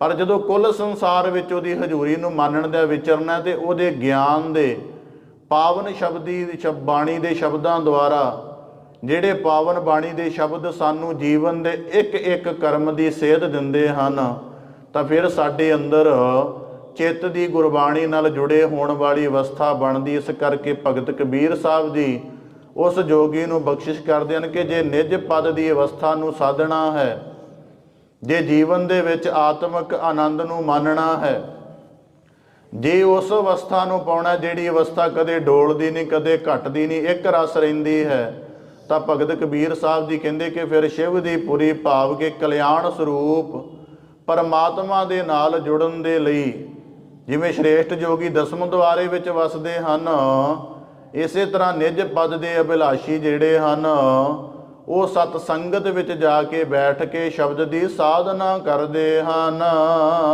ਤਹਿ ਤੁਮ ਮਿਲ ਕੇ ਕਰੋ ਵਿਚਾਰ। ਤੇ ਭਗਤ ਕਬੀਰ ਸਾਹਿਬ ਜੀ ਕਹਿੰਦੇ ਇਸ ਅਵਸਥਾ ਨੂੰ ਸਤ ਸੰਗਤ ਵਿੱਚ ਬੈਠ ਕੇ ਵਿਚਾਰੋ। ਸਤ ਸੰਗਤ ਵਿੱਚ ਬੈਠ ਕੇ ਵਿਚਾਰੋ ਕਿ ਮੈਂ ਸਤ ਸੰਗਤ ਵਿੱਚ ਕਿਵੇਂ ਬੈਠਾ ਹਾਂ। ਜਿਵੇਂ ਜੋਗੀ ਕਹਿੰਦਾ ਕਿ ਮੇਰੇ ਸਾਰੇ ਫੁਰਨੇ ਸ਼ਾਂਤ ਹੋ ਗਏ ਨੇ, ਜੋਗੀ ਕਹਿੰਦਾ ਕਿ ਮੈਂ ਕਾਇਆ ਨੂੰ ਬਿਲਕੁਲ ਖੀਣ ਕਰ ਦਿੱਤਾ, ਕਾਇਆ ਮੇਰੇ ਦੇ ਉੱਪਰ ਕੋਈ ਅਸਰ ਨਹੀਂ ਪਾ ਸਕਦੀ, ਤਾਂ ਭਗਤ ਕਬੀਰ ਸਾਹਿਬ ਜੀ ਕਹਿੰਦੇ ਇਹੀ ਵਿਚਾਰ ਸਤ ਸੰਗਤ ਵਿੱਚ ਬੈਠ ਕੇ ਕਰੋ ਕਿ ਇੱਥੇ ਬੈਠ ਕੇ ਮਨ ਨੂੰ ਇਸ ਢੰਗ ਨਾਲ ਸਾਧ ਲਈਏ ਕਿ ਕੋਈ ਫੁਰਨਾ ਤੰਗ ਨਾ ਕਰੇ। ਇਸ ਕਰਕੇ ਬਾਣੀ ਨੇ ਵਾਕ ਫਰਮਾਏ ਨਾ, ਜਿਵੇਂ ਬਾਣੀ ਦਾ ਵਾਕ ਹੈ, ਸਾਵਧਾਨ ਏਕਾਗਰ ਚੀਤ ਸੁਨ ਉਪਦੇਸ਼ ਹਿਰਦੈ ਬਸਾਵੋ ਮਨ ਇੱਛੇ ਨਾਨਕ ਫਲ ਪਾਵੋ। ਜਾਂ ਜਪਜੀ ਸਾਹਿਬ ਦੀ ਬਾਣੀ ਨੇ ਸੁਣਨ ਦਾ ਮਹਾਤਮ ਪ੍ਰਗਾਸ ਕੀਤਾ ਹੈ, ਤਾਂ ਜਦੋਂ ਅਸੀਂ ਪੜ੍ਹਦੇ ਹਾਂ ਸਾਵਧਾਨ ਏਕਾਗਰ ਚੀਤ, ਭਗਤ ਕਬੀਰ ਸਾਹਿਬ ਜੀ ਕਹਿੰਦੇ ਇਸ ਗੱਲ ਦੀ ਵਿਚਾਰ ਕਰੋ। ਜਿਵੇਂ ਵਿਆਸ ਰਿਸ਼ੀ ਨੇ ਅਰਜ਼ ਕੀਤਾ ਹੈ ਕਿ ਜਿਹੜੀ ਮਨ ਦੀ ਇੱਕ ਅਵਸਥਾ ਹੁੰਦੀ ਹੈ ਕਸ਼ਿਪਤ, ਕਿ ਜਦੋਂ ਮਨ ਦਸਾਂ ਦਿਸ਼ਾਵਾਂ ਵੱਲ ਭੱਜਿਆ ਰਹਿੰਦਾ ਹੈ। ਫਿਰ ਇੱਕ ਮਨ ਦੀ ਅਵਸਥਾ ਹੁੰਦੀ ਅਗਲੀ ਮੂੜ, ਜਦੋਂ ਉਹਨੂੰ ਆਪਣੇ ਜੀਵ ਬੇਧਿਆਨਾ ਹੋਇਆ ਰਹਿੰਦਾ, ਕਿਸੇ ਅਸਲ ਅਵਸਥਾ ਦਾ ਗਿਆਨ ਨਹੀਂ ਹੁੰਦਾ। ਉਸ ਤੋਂ ਬਾਅਦ ਹੁੰਦੀ ਵਿਕਸ਼ਿਪਤ ਅਵਸਥਾ ਕਿ ਜਿਹਦੇ ਵਿੱਚ ਕਦੀ ਕਦੀ ਆਪਣੇ ਮਨੋਰਥ ਦਾ ਪਤਾ ਲੱਗ ਜਾਂਦਾ ਤੇ ਸਾਧਨਾ ਨਾਲ ਟਿਕ ਜਾਂਦਾ ਹੈ। ਪਰ ਜਦੋਂ ਪੂਰੀ ਤਰ੍ਹਾਂ ਆਪਣੇ ਅਸਲ ਮਨੋਰਥ ਵੱਲ ਟਿਕ ਜਾਵੇ ਤੇ ਪੂਰੀ ਤਰ੍ਹਾਂ ਇਕਾਗਰਤਾ, ਉਹਨੂੰ ਇਕਾਗਰ ਅਵਸਥਾ ਕਹਿੰਦੇ ਹਨ। ਤੇ ਇਕਾਗਰ ਅਵਸਥਾ ਵੀ ਭੰਗ ਹੁੰਦੀ ਰਹਿੰਦੀ ਕਦੇ ਕਦੇ, ਪਰ ਜਦੋਂ ਪੂਰੀ ਤਰ੍ਹਾਂ ਟਿਕ ਜਾਂਦੀ ਉਹਨੂੰ ਨਿਰੋਧ ਅਵਸਥਾ ਆਖਦੇ ਹਨ। ਇਸ ਕਰਕੇ ਭਗਤ ਕਬੀਰ ਸਾਹਿਬ ਜੀ ਫਰਮਾਉਂਦੇ ਹਨ, ਤਹਿ ਤੁਮ ਮਿਲ ਕੇ ਕਰੋ ਵਿਚਾਰ, ਕਿ ਸਤ ਸੰਗਤ ਵਿੱਚ ਬੈਠ ਕੇ ਉੱਤਮ ਜਗਿਆਸੂਆਂ ਸ਼ਬਦ ਦੇ ਅਨੁਭਵੂਆਂ ਪਾਸ ਬੈਠ ਕੇ ਭਗਤ ਕਬੀਰ ਸਾਹਿਬ ਜੀ ਕਹਿੰਦੇ ਇਸ ਗੱਲ ਦੀ ਵਿਚਾਰ ਕਰੋ ਕਿ ਕਿਵੇਂ ਆਪਣੇ ਮਨ ਨੂੰ ਗੁਰੂ ਸ਼ਬਦ ਦੇ ਨਾਲ ਬੜੇ ਹੀ ਇਕਾਗਰ ਭਾਵ ਨਾਲ ਜੋੜਿਆ ਤੇ ਟਿਕਾਇਆ ਜਾਂਦਾ ਹੈ। ਈਤ ਊਤ ਕੀ ਸੋਝੀ ਪਰੈ। ਭਗਤ ਕਬੀਰ ਸਾਹਿਬ ਜੀ ਫਿਰ ਬਖਸ਼ਿਸ਼ ਕਰਦੇ ਹਨ ਕਿ ਸਤ ਸੰਗਤ ਦੀ ਸ਼ਿਵਪੁਰੀ ਵਿੱਚ ਬੈਠ ਕੇ ਜਦੋਂ ਸ਼ਬਦ ਦੀ ਸਾਧਨਾ ਕਰਦੇ ਆ ਤਾਂ ਫਿਰ ਈਤ ਊਤ ਕੀ ਸੋਝੀ ਪਰੈ। ਸ਼ਬਦ ਨਾਲ ਜੁੜਿਆ ਈਤ ਦਾ ਭਾਵ ਆਪਣਾ ਆਪ, ਜਿਹਨੂੰ ਅਸੀਂ ਜੀਵ ਆਖਦੇ ਹਾਂ। ਜੀਵ ਤੇ ਫਿਰ ਪ੍ਰਮਾਤਮਾ ਦਾ ਅਭੇਦ ਮਿਲਾਪ ਕਿਵੇਂ ਹੋਵੇ, ਇਸ ਗੱਲ ਦੀ ਸੋਝੀ ਆਉਂਦੀ। ਇਸ ਕਰਕੇ ਬਾਣੀ ਅੰਦਰ ਜਦੋਂ ਅਸੀਂ ਵਾਕ ਪੜ੍ਹਦੇ ਹਾਂ ਨਾ, ਕਿ ਜਿੰਨਾ ਚਿਰ ਅਸੀਂ ਦੁਨਿਆਵੀ ਪਦਾਰਥਾਂ ਦਾ ਮੋਹ ਨਹੀਂ ਛੱਡਾਂਗੇ, ਜਿੰਨਾ ਚਿਰ ਵਿਕਾਰਾਂ ਦੇ ਸਵਾਦ ਨਹੀਂ ਛੱਡਾਂਗੇ, ਜਿੰਨਾ ਚਿਰ ਜਗਤ ਦੀਆਂ ਭਟਕਣ ਵਾਲੀਆਂ ਚੀਜ਼ਾਂ ਦਾ ਖਹਿੜਾ ਨਹੀਂ ਛੱਡਾਂਗੇ, ਉਹਨਾਂ ਚਿਰ ਪਰਮੇਸ਼ਰ ਦਾ ਮਿਲਾਪ ਨਹੀਂ ਹੋਏਗਾ। ਇਸ ਕਰਕੇ ਭਗਤ ਕਬੀਰ ਸਾਹਿਬ ਜੀ ਕਹਿੰਦੇ ਈਤ ਆਪਣੇ ਆਪ ਦੀ ਤੇ ਪਰਮੇਸ਼ਰ ਦੇ ਨਾਲ ਮਿਲਣ ਦੀ ਸੋਝੀ ਪੈਦਾ ਹੁੰਦੀ ਹੈ ਸਤ ਸੰਗਤ ਵਿੱਚੋਂ। ਫਿਰ ਈਤ ਊਤ ਦਾ ਭਾਵ ਕਿ ਲੋਕ ਪਰਲੋਕ ਦੀ ਸੋਝੀ ਆਉਂਦੀ ਹੈ।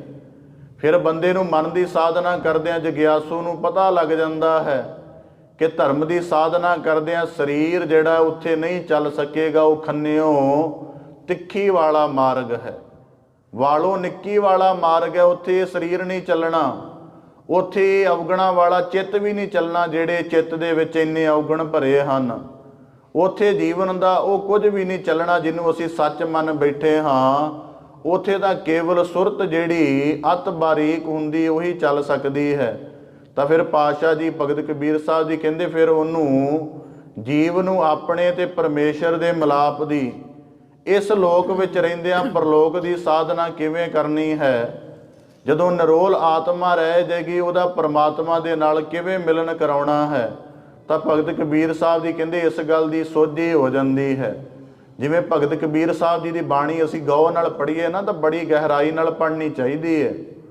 ਭਗਤ ਕਬੀਰ ਸਾਹਿਬ ਜੀ ਨੇ ਕੁਝ ਵਾਕ ਆਪਣੇ ਪਾਵਨ ਸ਼ਬਦਾਂ ਅੰਦਰ ਐਸਾ ਜ਼ਿਕਰ ਕੀਤਾ ਹੈ। ਉਹ ਜ਼ਿਕਰ ਕਰਦੇ ਹਨ, ਜੀਵਤ ਜੀਵ ਹੀ ਉਸ ਅਵਸਥਾ ਦੀ ਬਾਤ ਪਾਉਂਦੇ ਹਨ।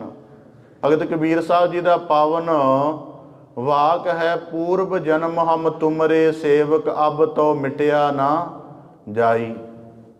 ਭਗਤ ਕਬੀਰ ਸਾਹਿਬ ਜੀ ਕਹਿੰਦੇ ਕਿ ਪਹਿਲੀ ਜਾਂ ਕਹਿੰਦੇ ਹਨ, ਐਸੇ ਘਰ ਹਮ ਬਹੁਤ ਬਸਾਏ ਜਬ ਹਮ ਰਾਮ ਗਰਭ ਹੋਏ ਆਏ। ਈਤ ਭਾਵ ਕਿ ਆਪਣੇ ਆਪ ਦੀ ਸੋਝੀ, ਸਾਨੂੰ ਲੱਗਦਾ ਅਸੀਂ ਪਹਿਲੀ ਵਾਰ ਜਨਮੇ ਹਾਂ, ਪਰ ਜਦੋਂ ਸਿਮਰਨ ਦੁਆਰਾ ਸੁਰਤ ਦੇ ਕਪਾਟ ਖੁੱਲ੍ਹਦੇ ਆ ਨਾ, ਉਸ ਦਿਨ ਪਤਾ ਲੱਗਦਾ ਕਿ ਕਿੰਨੇ ਲੰਮੇ ਸਫ਼ਰ ਦੇ ਚੱਲੇ ਹੋਏ ਆ, ਤੇ ਆ ਉਹਦੀ ਬਖਸ਼ਿਸ਼ ਦੇ ਨਾਲ ਮਿਲਿਆ ਹੋਇਆ ਹੀ ਮੁਕਾਮ ਹੈ। ਇਹ ਤਾਂ ਸਾਡੀ ਸੁਰਤ ਦੀ ਅਜੇ ਤੱਕ ਅਗਿਆਨ ਦਾ ਪੜਦਾ ਹੈ, ਤਾਂ ਲੱਗਦਾ ਕਿਸੇ ਨੂੰ ਕਿ 1980 'ਚ ਜੰਮਿਆ ਜਾਂ 1950 'ਚ।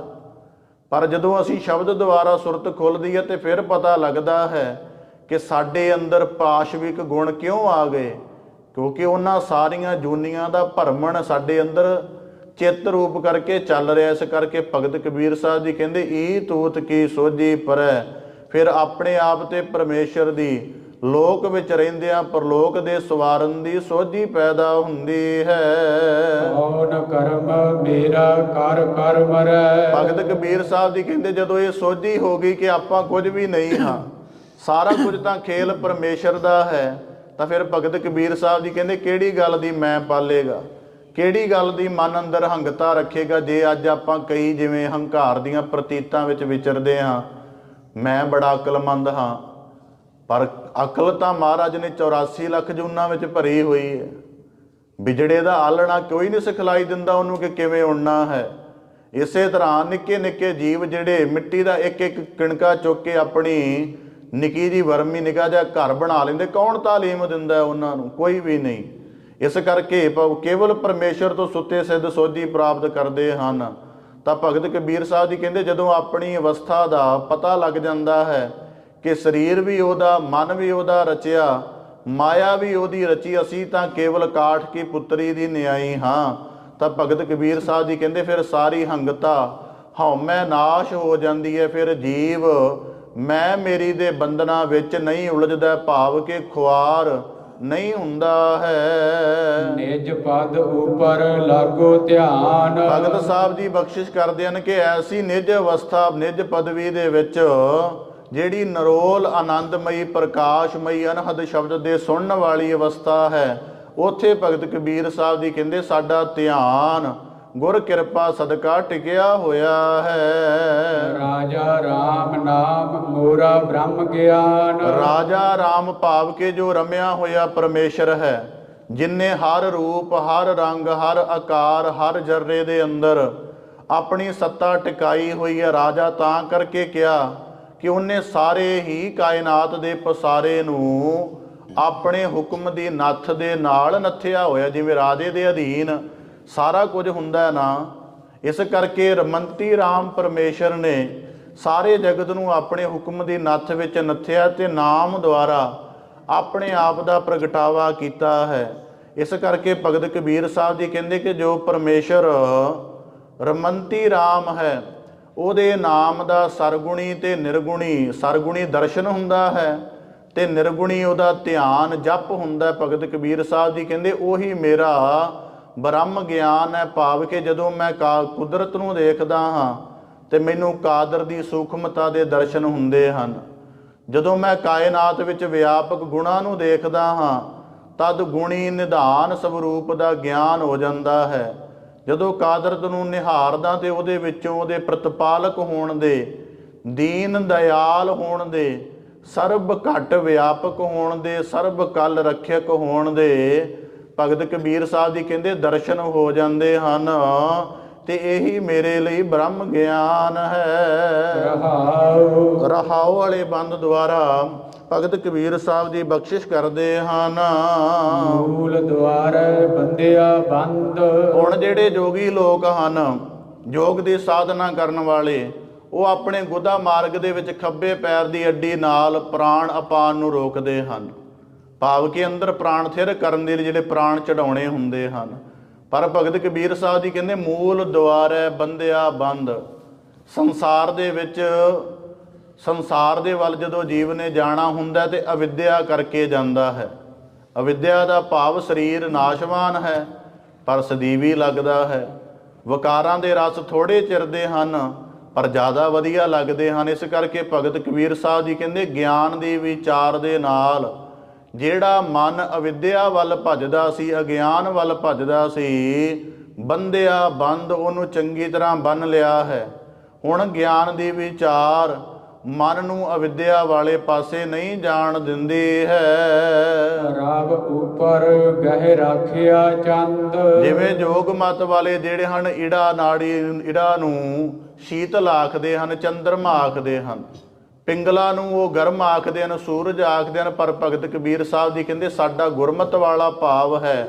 ਭਾਵ ਕਿ ਜਿਹੜਾ ਜੀਵਨ ਵਿੱਚ ਤਮੋ ਗੁਣ ਹੁੰਦੇ ਹਨ, ਤਮੋ ਗੁਣ ਦਾ ਭਾਵ ਵਿਕਾਰਾਂ ਦੀ ਬਹੁਤ ਜ਼ਿਆਦਾ ਖਿੱਚ ਹੋਣੀ, ਤ੍ਰਿਸ਼ਨਾ ਦੀ ਅਗਨ ਹਰ ਵੇਲੇ ਅੰਦਰ ਚੱਲਦੀ ਰਹਿਣੀ, ਵਾਸ਼ਨਾ ਦੇ ਖਿਆਲਾਂ ਦੇ ਨਾਲ ਚਿੱਤ ਹਰ ਵੇਲੇ ਭਾਰੀ ਰਹਿਣਾ, ਮੈਲਾ ਰਹਿਣਾ, ਇਹਨੂੰ ਤਮੋ ਗੁਣ ਆਖਿਆ ਜਾਂਦਾ। ਇਹਦੇ ਵਿੱਚ ਵਿਕਾਰ, ਆਲਸ, ਨੀਂਦ, ਵਿਅਰਥ ਕਿਸਮ ਦੀ ਭੁੱਖ ਆਦਿਕ ਇਹ ਸਭ ਕੁਝ ਆ ਜਾਂਦਾ ਹੈ।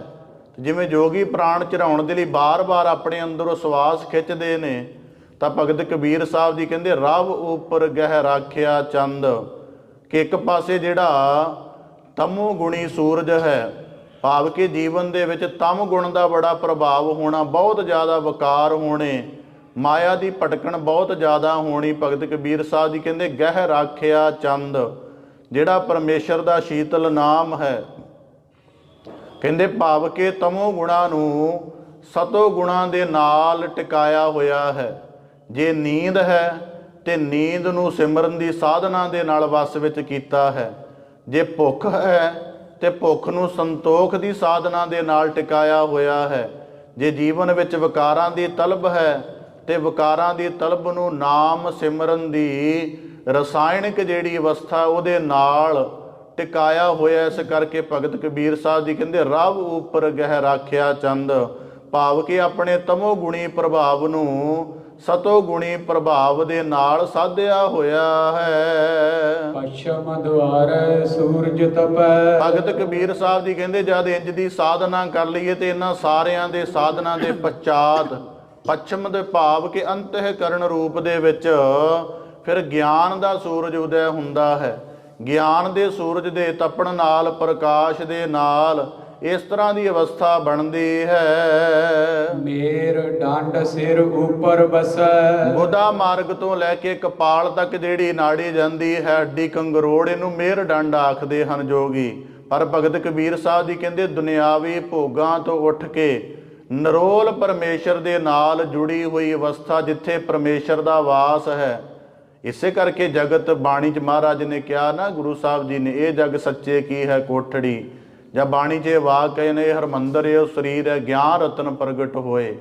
ਤਾਂ ਆਪਾਂ ਗੁਰੂ ਭਗਤ ਕਬੀਰ ਸਾਹਿਬ ਜੀ ਕਹਿੰਦੇ ਮੇਰ ਡੰਡ, ਭਾਵ ਕਿ ਜਿਹੜਾ ਸਭ ਤੋਂ ਸ਼੍ਰੋਮਣੀ ਪਰਮੇਸ਼ਰ ਹੈ, ਜਿੱਥੇ ਉਹਦੇ ਪਰਮ ਸਰੂਪ ਦਾ ਵਾਸ ਹੈ। ਪਸਚਮ ਦੁਆਰੇ ਕੀ ਸਿਲ ਓੜ, ਕਹਿਣ ਲੱਗੇ ਜਦੋਂ ਸ਼ਬਦ ਦੁਆਰਾ ਫਿਰ ਉਹ ਦੁਆਰਾ ਨਜ਼ਰ ਆਉ ਜਾਂਦਾ ਹੈ, ਤੇ ਪਸ਼ਚਮ ਦੁਆਰੇ ਦੇ ਵੱਲ ਕਹਿੰਦੇ ਉਹਦੀ ਸਿੱਲ ਦੇ ਓਹਲੀ ਤਰਫ ਦੋ ਸਿੱਲਾਂ ਲੱਗੀਆਂ ਹੋਈਆਂ ਹਨ, ਆਸਾ ਤੇ ਮਨਸਾ ਦੀਆਂ।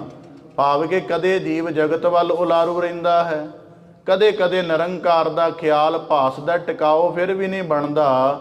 ਇਸ ਕਰਕੇ ਭਗਤ ਕਬੀਰ ਸਾਹਿਬ ਜੀ ਫਰਮਾਉਂਦੇ ਹਨ, ਪਸ਼ਚਮ ਦੁਆਰੇ ਕੀ ਸਿਲ ਓੜ। ਕਹਿਣ ਲੱਗੇ ਜਦੋਂ ਪਰਮੇਸ਼ਰ ਦੀ ਪ੍ਰਾਪਤੀ ਹੋਣੀ ਹੁੰਦੀ ਹੈ ਨਾ, ਸਿਰਮੌਰ ਪਰਮੇਸ਼ਰ ਦੀ, ਤੇ ਉਹਦੇ ਆਲੇ ਦੁਆਲੇ ਆਸਾ ਮਨਸਾ ਦੀਆਂ ਦੋ ਸਿੱਲਾਂ ਲੱਗੀਆਂ ਹੋਈਆਂ ਹਨ। ਤੇ ਸਿਲ ਉੱਪਰ ਖਿੜਕੀ ਔਰ, ਕਹਿਣ ਲੱਗੇ ਉਸ ਸਿੱਲ ਦੇ ਉੱਪਰ ਜਦੋਂ ਚੜੀਏ ਦਾ ਅਨੁਭਵ ਇਹ ਹੈ ਕਿ ਜਦੋਂ ਮਨ ਟਿਕ ਵੀ ਜਾਵੇ ਤੇ ਟਿਕਿਆ ਹੋਇਆ ਮਨ ਵੀ ਕਈ ਵੱਲ ਵਿਕਾਰਾਂ ਵੱਲ ਭੱਜ ਜਾਂਦਾ ਹੈ, ਕਈ ਵਾਰੀ ਉਹਦੀ ਅਵਸਥਾ ਵੀ ਭੰਗ ਹੋ ਜਾਂਦੀ। ਤੇ ਭਗਤ ਕਬੀਰ ਸਾਹਿਬ ਜੀ ਕਹਿੰਦੇ ਤੇ ਸਿੱਲ, ਉਸ ਸਿੱਲ ਦੇ ਉੱਪਰ ਨਿੱਕੀਆਂ ਨਿੱਕੀਆਂ ਵਾਸ਼ਨਾ ਦੀਆਂ ਖਿੜਕੀਆਂ ਹਨ, ਜਿਹੜੀਆਂ ਖਿੜਕੀਆਂ 'ਚੋਂ ਕਦੇ ਕਦੇ ਅਗਿਆਨ ਦੀ ਭਰਮਣ ਦੀ ਹਵਾ ਆਉਂਦੀ ਰਹਿੰਦੀ ਹੈ। ਖਿੜਕੀ ਉੱਪਰ ਦਸਵਾਂ ਦੁਆਰ, ਕਹਿਣ ਲੱਗੇ ਜਦੋਂ ਇਹ ਆਸਾ ਮਨਸਾ ਤ੍ਰਿਸ਼ਨਾ ਤੇ ਵਾਸ਼ਨਾ ਦੀਆਂ ਸਾਰੀਆਂ ਖਿੜਕੀਆਂ ਬੰਦ ਕਰ ਲਈਆਂ ਜਾਣ, ਜਿਹਨੂੰ ਬਾਣੀ 'ਚ ਮਹਾਰਾਜ ਗੁਰੂ ਸਾਹਿਬ ਜੀ ਨੇ ਕਿਹਾ, ਬਾਜੀਏ ਲੈ ਅਨਹਦ ਮੂੰਦ ਲੀਏ ਦਰਵਾਜੇ, ਬਾਜੀਏ ਲੈ ਅਨਹਦ ਬਾਜੇ, ਕਿ ਜਦੋਂ ਮਨ ਹੁਣ ਕਰਮ ਇੰਦਰੀਆਂ ਗਿਆਨ ਇੰਦਰੀਆਂ ਦੁਆਰਾ ਬਾਹਰ ਭਟਕਦਾ ਹੀ ਨਹੀਂ, ਮਾਇਆ ਦੇ ਪ੍ਰਪੰਚ ਵਿੱਚ ਉਲਝਦਾ ਹੀ ਨਹੀਂ, ਕੇਵਲ ਆਨੰਦ ਅਵਸਥਾ ਵਿੱਚ ਟਿਕਿਆ ਰਹਿੰਦਾ ਹੈ, ਤਾਂ ਭਗਤ ਕਬੀਰ ਸਾਹਿਬ ਜੀ ਕਹਿੰਦੇ ਉਹ ਸਾਡੇ ਲਈ ਖਿੜਕੀ ਦੇ ਉੱਪਰ 10ਵੇਂ ਦੁਆਰ ਦਾ ਪ੍ਰਕਾਸ਼ਮਈ ਦੁਆਰਾ ਹੈ, ਜਿੱਥੇ ਜਾ ਕੇ ਜੀਵ ਤੇ ਪਰਮੇਸ਼ਰ ਅਭੇਦ ਨਜ਼ਰ ਆਉਂਦੇ ਹਨ। ਕਹੇ ਕਬੀਰ ਤਾਕਾ ਅੰਤ ਨਾ ਪਾਰ, ਤੇ ਭਗਤ ਕਬੀਰ ਸਾਹਿਬ ਜੀ ਉਸ ਜੋਗੀ ਨੂੰ ਸਮਝਾਉਂਦੇ ਹਨ ਕਿ ਹੇ ਜੋਗੀ, ਉਸ ਨਿਰੋਲ ਪਰਮੇਸ਼ਰ ਦੇ ਮਿਲਾਪ ਦਾ ਜਿਹੜਾ ਅੰਤਰ ਆਤਮੇ ਵਿੱਚ ਅਨੁਭਵ ਹੁੰਦਾ ਨਾ ਤਾਂ ਉਸ ਪਰਮੇਸ਼ਰ ਦਾ ਕੋਈ ਅੰਤ ਹੈ ਤੇ ਨਾ ਹੀ ਉਹਦਾ ਕੋਈ ਪਾਰਾਵਾਰ ਹੈ। ਇਸ ਕਰਕੇ ਉਸ ਅਵਸਥਾ ਦੇ ਵਿੱਚ ਜਾ ਕੇ ਕੇਵਲ ਆਨੰਦ ਹੀ ਆਨੰਦ ਵਾਪਰਦਾ ਹੈ, ਉੱਥੇ ਕੁਝ ਕਿਹਾ ਨਹੀਂ ਜਾ ਸਕਦਾ। ਜਿਵੇਂ ਭਗਤ ਕਬੀਰ ਸਾਹਿਬ ਜੀ ਨੇ ਪਾਵਨ ਬਾਣੀ ਅੰਦਰ ਹੀ ਕਿਹਾ ਨਾ, ਕਹੋ ਕਬੀਰ ਗੂੰਗੈ ਗੁੜ ਖਾਇਆ, ਪੂਛੇ ਤੇ ਕਿਆ ਕਹੀਏ, ਕਿ ਜਿਨ੍ਹਾਂ ਨੇ ਉਸ ਅਵਸਥਾ ਨੂੰ ਮਾਣ ਲਿਆ ਹੈ, ਭਗਤ ਕਬੀਰ ਸਾਹਿਬ ਜੀ ਕਹਿੰਦੇ ਫਿਰ ਉਹੀ ਜਾਣਦੇ ਹਨ ਕਿ ਉੱਥੇ ਕਿੰਨਾ ਗਹਿਰਾ ਆਨੰਦ ਹੈ, ਕਿੰਨਾ ਵੱਡਾ ਟਿਕਾਓ ਹੈ, ਕਿੰਨਾ ਵੱਡਾ ਉੱਥੇ ਜਾ ਕੇ ਕਾਲ ਦੀ ਮਾਰ, ਪਦਾਰਥ ਦੀ ਮਾਰ, ਜਗਤ ਦੇ ਪ੍ਰਪੰਚ ਦਾ ਕੋਈ ਰੱਤੀ ਪਰ ਵੀ ਪ੍ਰਭਾਵ ਨਹੀਂ ਰਹਿੰਦਾ। ਇਸ ਕਰਕੇ ਭਗਤ ਕਬੀਰ ਸਾਹਿਬ ਜੀ ਫਰਮਾਉਂਦੇ, ਕਹਿ ਕਬੀਰ ਤਾ ਕਾ ਅੰਤ ਨਾ ਪਾਰ। ਭਗਤ ਕਬੀਰ ਸਾਹਿਬ ਜੀ ਕਹਿੰਦੇ ਫਿਰ ਉਸ ਪਰਮੇਸ਼ਰ ਨਾਲ ਨਿਜ ਪਦ ਦੇ ਵਿੱਚ ਜੁੜੀ ਹੋਈ ਅਵਸਥਾ, ਜਿਹੜੀ ਪਰਮੇਸ਼ਰ ਨਾਲ ਮਿਲ ਕੇ ਪਰਮਾਨੰਦ ਦਾ ਅਨੁਭਵ ਕਰਦੀ ਹੈ, ਭਗਤ ਕਬੀਰ ਸਾਹਿਬ ਜੀ ਕਹਿੰਦੇ ਉਸ ਪਰਮੇਸ਼ਰ ਦੀ ਕਿਰਪਾਲਤਾ ਦਾ, ਦਇਆਲਤਾ ਦਾ ਕਿਸੇ ਪ੍ਰਕਾਰ ਵੀ ਅੰਤ ਨਹੀਂ ਪਾਇਆ ਜਾ ਸਕਦਾ। ਇਸ ਪ੍ਰਕਾਰ ਭਗਤ ਕਬੀਰ ਸਾਹਿਬ ਜੀ ਬਖਸ਼ਿਸ਼ ਕਰਦੇ ਨੇ। ਸ਼ਬਦ ਦਾ ਸਾਰ ਅਰਜ਼ ਕਰਾਂ ਕਿ ਜਦੋਂ ਸੁਰਤ ਨੂੰ ਸ਼ਬਦ ਨਾਲ ਜੋੜਾਂਗੇ, ਪਹਿਲਾਂ ਅਗਿਆਨ ਕੱਟਿਆ ਜਾਏਗਾ, ਅਗਿਆਨ ਤੋਂ ਬਾਅਦ ਗਿਆਨ ਦਾ ਪ੍ਰਕਾਸ਼ ਹੋਏਗਾ, ਗਿਆਨ ਦੇ ਪ੍ਰਕਾਸ਼ ਦੇ ਅੰਦਰੋਂ ਉਪਜੇ ਹੋਏ ਗਿਆਨ ਦੇ ਪ੍ਰਕਾਸ਼ ਨੂੰ ਅਮਲ ਵਿੱਚ ਲਿਆਉਣ ਦੇ ਲਈ ਸ਼ਬਦ ਦੀ ਸਾਧਨਾ, ਗੁਰੂ ਚਰਨਾਂ ਦੀ ਪ੍ਰੇਮ ਭੈ ਭਾਵਨਾ ਕਮਾਉਣੀ ਪਏਗੀ। ਜਦੋਂ ਸ਼ਬਦ ਦੀ ਸਾਧਨਾ ਬੜੀ ਪ੍ਰਚੰਡ ਹੋ ਜਾਏਗੀ ਤੇ ਫਿਰ ਜੀਵ ਨੂੰ ਆਪਣਾ ਆਪ ਪਰਮੇਸ਼ਰ ਦੇ ਨਾਲ ਮਿਲਿਆ, ਪਰਮੇਸ਼ਰ ਦੇ ਨਾਲ ਜੁੜਿਆ ਹੋਇਆ ਅਨੁਭਵ ਹੋਏਗਾ। ਤੇ ਉਹਦੇ ਪ੍ਰਮਾਣ ਕੀ ਹਨ? ਫਿਰ ਜੰਮਣ ਮਰਨ ਦਾ ਭੈ ਨਹੀਂ ਵਿਆਪਦਾ, ਫਿਰ ਵਿਕਾਰਾਂ ਦੀ ਕਾਣ ਨੇੜੇ ਨਹੀਂ ਆਉਂਦੀ। ਇਸ ਪ੍ਰਕਾਰ ਭਗਤ ਕਬੀਰ ਸਾਹਿਬ ਜੀ ਬਖਸ਼ਿਸ਼ ਕਰਦੇ ਹਨ, ਕਿਰਪਾ ਕਰਨ ਸਾਡੇ ਮਨ ਅੰਦਰ ਸ਼ਬਦ ਦੀ ਸਾਧਨਾ ਦਾ ਭਾਵ ਪੈਦਾ ਹੋਵੇ। ਸਵਾਸ ਸਵਾਸ ਜਪਦਿਆਂ ਆਪਣੇ ਜੀਵਨ ਦੇ ਹਰੇਕ ਕਰਮ ਨੂੰ ਗਿਆਨ ਦੀ ਸਾਧਨਾ ਨਾਲ ਸਾਧਦਿਆਂ ਤੇ ਗੁਰੂ ਚਰਨਾਂ ਦੇ ਨਾਲ ਜੁੜੀ ਹੋਈ ਸੁਰਤ ਨਾਲ ਨਿਰੰਤਰ ਧਰਮ ਦੇ ਅਧਿਆਤਮ ਦੇ ਮਾਰਗ ਤੇ ਚੱਲਦਿਆਂ ਆਪਣੇ ਜੀਵਨ ਨੂੰ ਸਫਲ ਕਰਨ ਦਾ ਯਤਨ ਕਰੀਏ। ਇਹੀ ਗੁਰੂ ਸਾਹਿਬਾਨ ਜੀ ਦੀ ਸਾਡੇ ਉੱਪਰ ਪਰਮ ਬਖਸ਼ਿਸ਼ ਹੋਵੇਗੀ। ਸਤਿਗੁਰੂ ਗੁਰੂ ਗ੍ਰੰਥ ਸਾਹਿਬ ਮਹਾਰਾਜ ਜੀ ਕਿਰਪਾ ਕਰਨ, ਸਭਨਾਂ ਨੂੰ ਨਿਜ ਪਦ ਦੀ ਨਿਰੋਲ ਆਤਮਿਕ ਅਵਸਥਾ ਦਾ ਅਨੁਭਵ ਪ੍ਰਾਪਤ ਹੋਵੇ। ਸਾਰਿਆਂ ਦਾ ਇੱਥੇ ਆਇਆ ਸਫਲਾ ਹੋਵੇ ਜੀ। ਆਪ ਜੀ ਦੇ ਸਨਮੁਖ ਪਾਵਨ ਬਾਣੀ ਦੀ ਲੜੀਵਾਰ ਵਿਚਾਰ ਦਾ ਯਤਨ ਰੱਖਦਿਆਂ ਹੋਈਆਂ ਬੇਅੰਤ ਭੁੱਲਾਂ ਚੁੱਕਾਂ ਦੀ ਖਿਮਾ ਜਾਚਨਾ ਦੀ ਸਤਿਗੁਰੂ ਕੀ ਸੰਗਤ ਬਖਸ਼ਣ ਯੋਗ ਹੈ। ਸ਼ਬਦ ਦੇ ਜੋ ਭਾਵ ਸਤਿਗੁਰੂ ਸਾਹਿਬ ਜੀ ਨੇ, ਭਗਤ ਕਬੀਰ ਸਾਹਿਬ ਜੀ ਨੇ ਬਖਸ਼ਿਸ਼ ਕੀਤਿਆਂ ਨੂੰ ਸਾਡੇ ਸਾਰਿਆਂ ਦੇ ਜੀਵਨ ਦਾ ਅਮਲ ਬਣਨ, ਸਾਰਿਆਂ ਨੂੰ ਗੁਰ ਰਹਿਮਤ ਪ੍ਰਾਪਤ ਹੋਵੇ। ਕੋਟਾਨ ਕੋਟ ਧੰਨਵਾਦ ਸਤਿਗੁਰੂ ਸ੍ਰੀ ਗੁਰੂ ਗ੍ਰੰਥ ਸਾਹਿਬ ਜੀ ਦਾ। ਕੋਟਾਨ ਕੋਟ ਧੰਨਵਾਦ ਜਗਤ ਗੁਰੂ ਸਤਿਗੁਰੂ ਗੁਰੂ ਨਾਨਕ ਦੇਵ ਸਾਹਿਬ ਜੀ ਦਾ, ਜਿਨ੍ਹਾਂ ਨੇ ਕਿਰਪਾ ਕਰਕੇ, ਦਇਆ ਕਰਕੇ, ਤਰਸ ਕਰਕੇ ਇਸ ਮੁਬਾਰਕ ਥਾਂ ਤੇ ਸ਼ਬਦ ਦੀ ਸੇਵਾ ਦਾ ਤਾਣ ਬਖਸ਼ਿਸ਼ ਕੀਤਾ। ਕੋਟਾਨ ਕੋਟ ਧੰਨਵਾਦ ਸਤਿਗੁਰੂ ਕੀ ਸਾਜੀ ਨਵਾਜੀ ਸਾਧ ਸੰਗਤ ਜੀ ਦਾ, ਹੈੱਡ ਗ੍ਰੰਥੀ ਸਾਹਿਬ ਜੀ ਦਾ, ਹਜ਼ੂਰੀ ਕਥਾਵਾਚਕ ਜੀ ਦਾ, ਭੁੱਲਾਂ ਚੁੱਕਾਂ ਦੀ ਖਿਮਾ ਜਾਚਨਾ।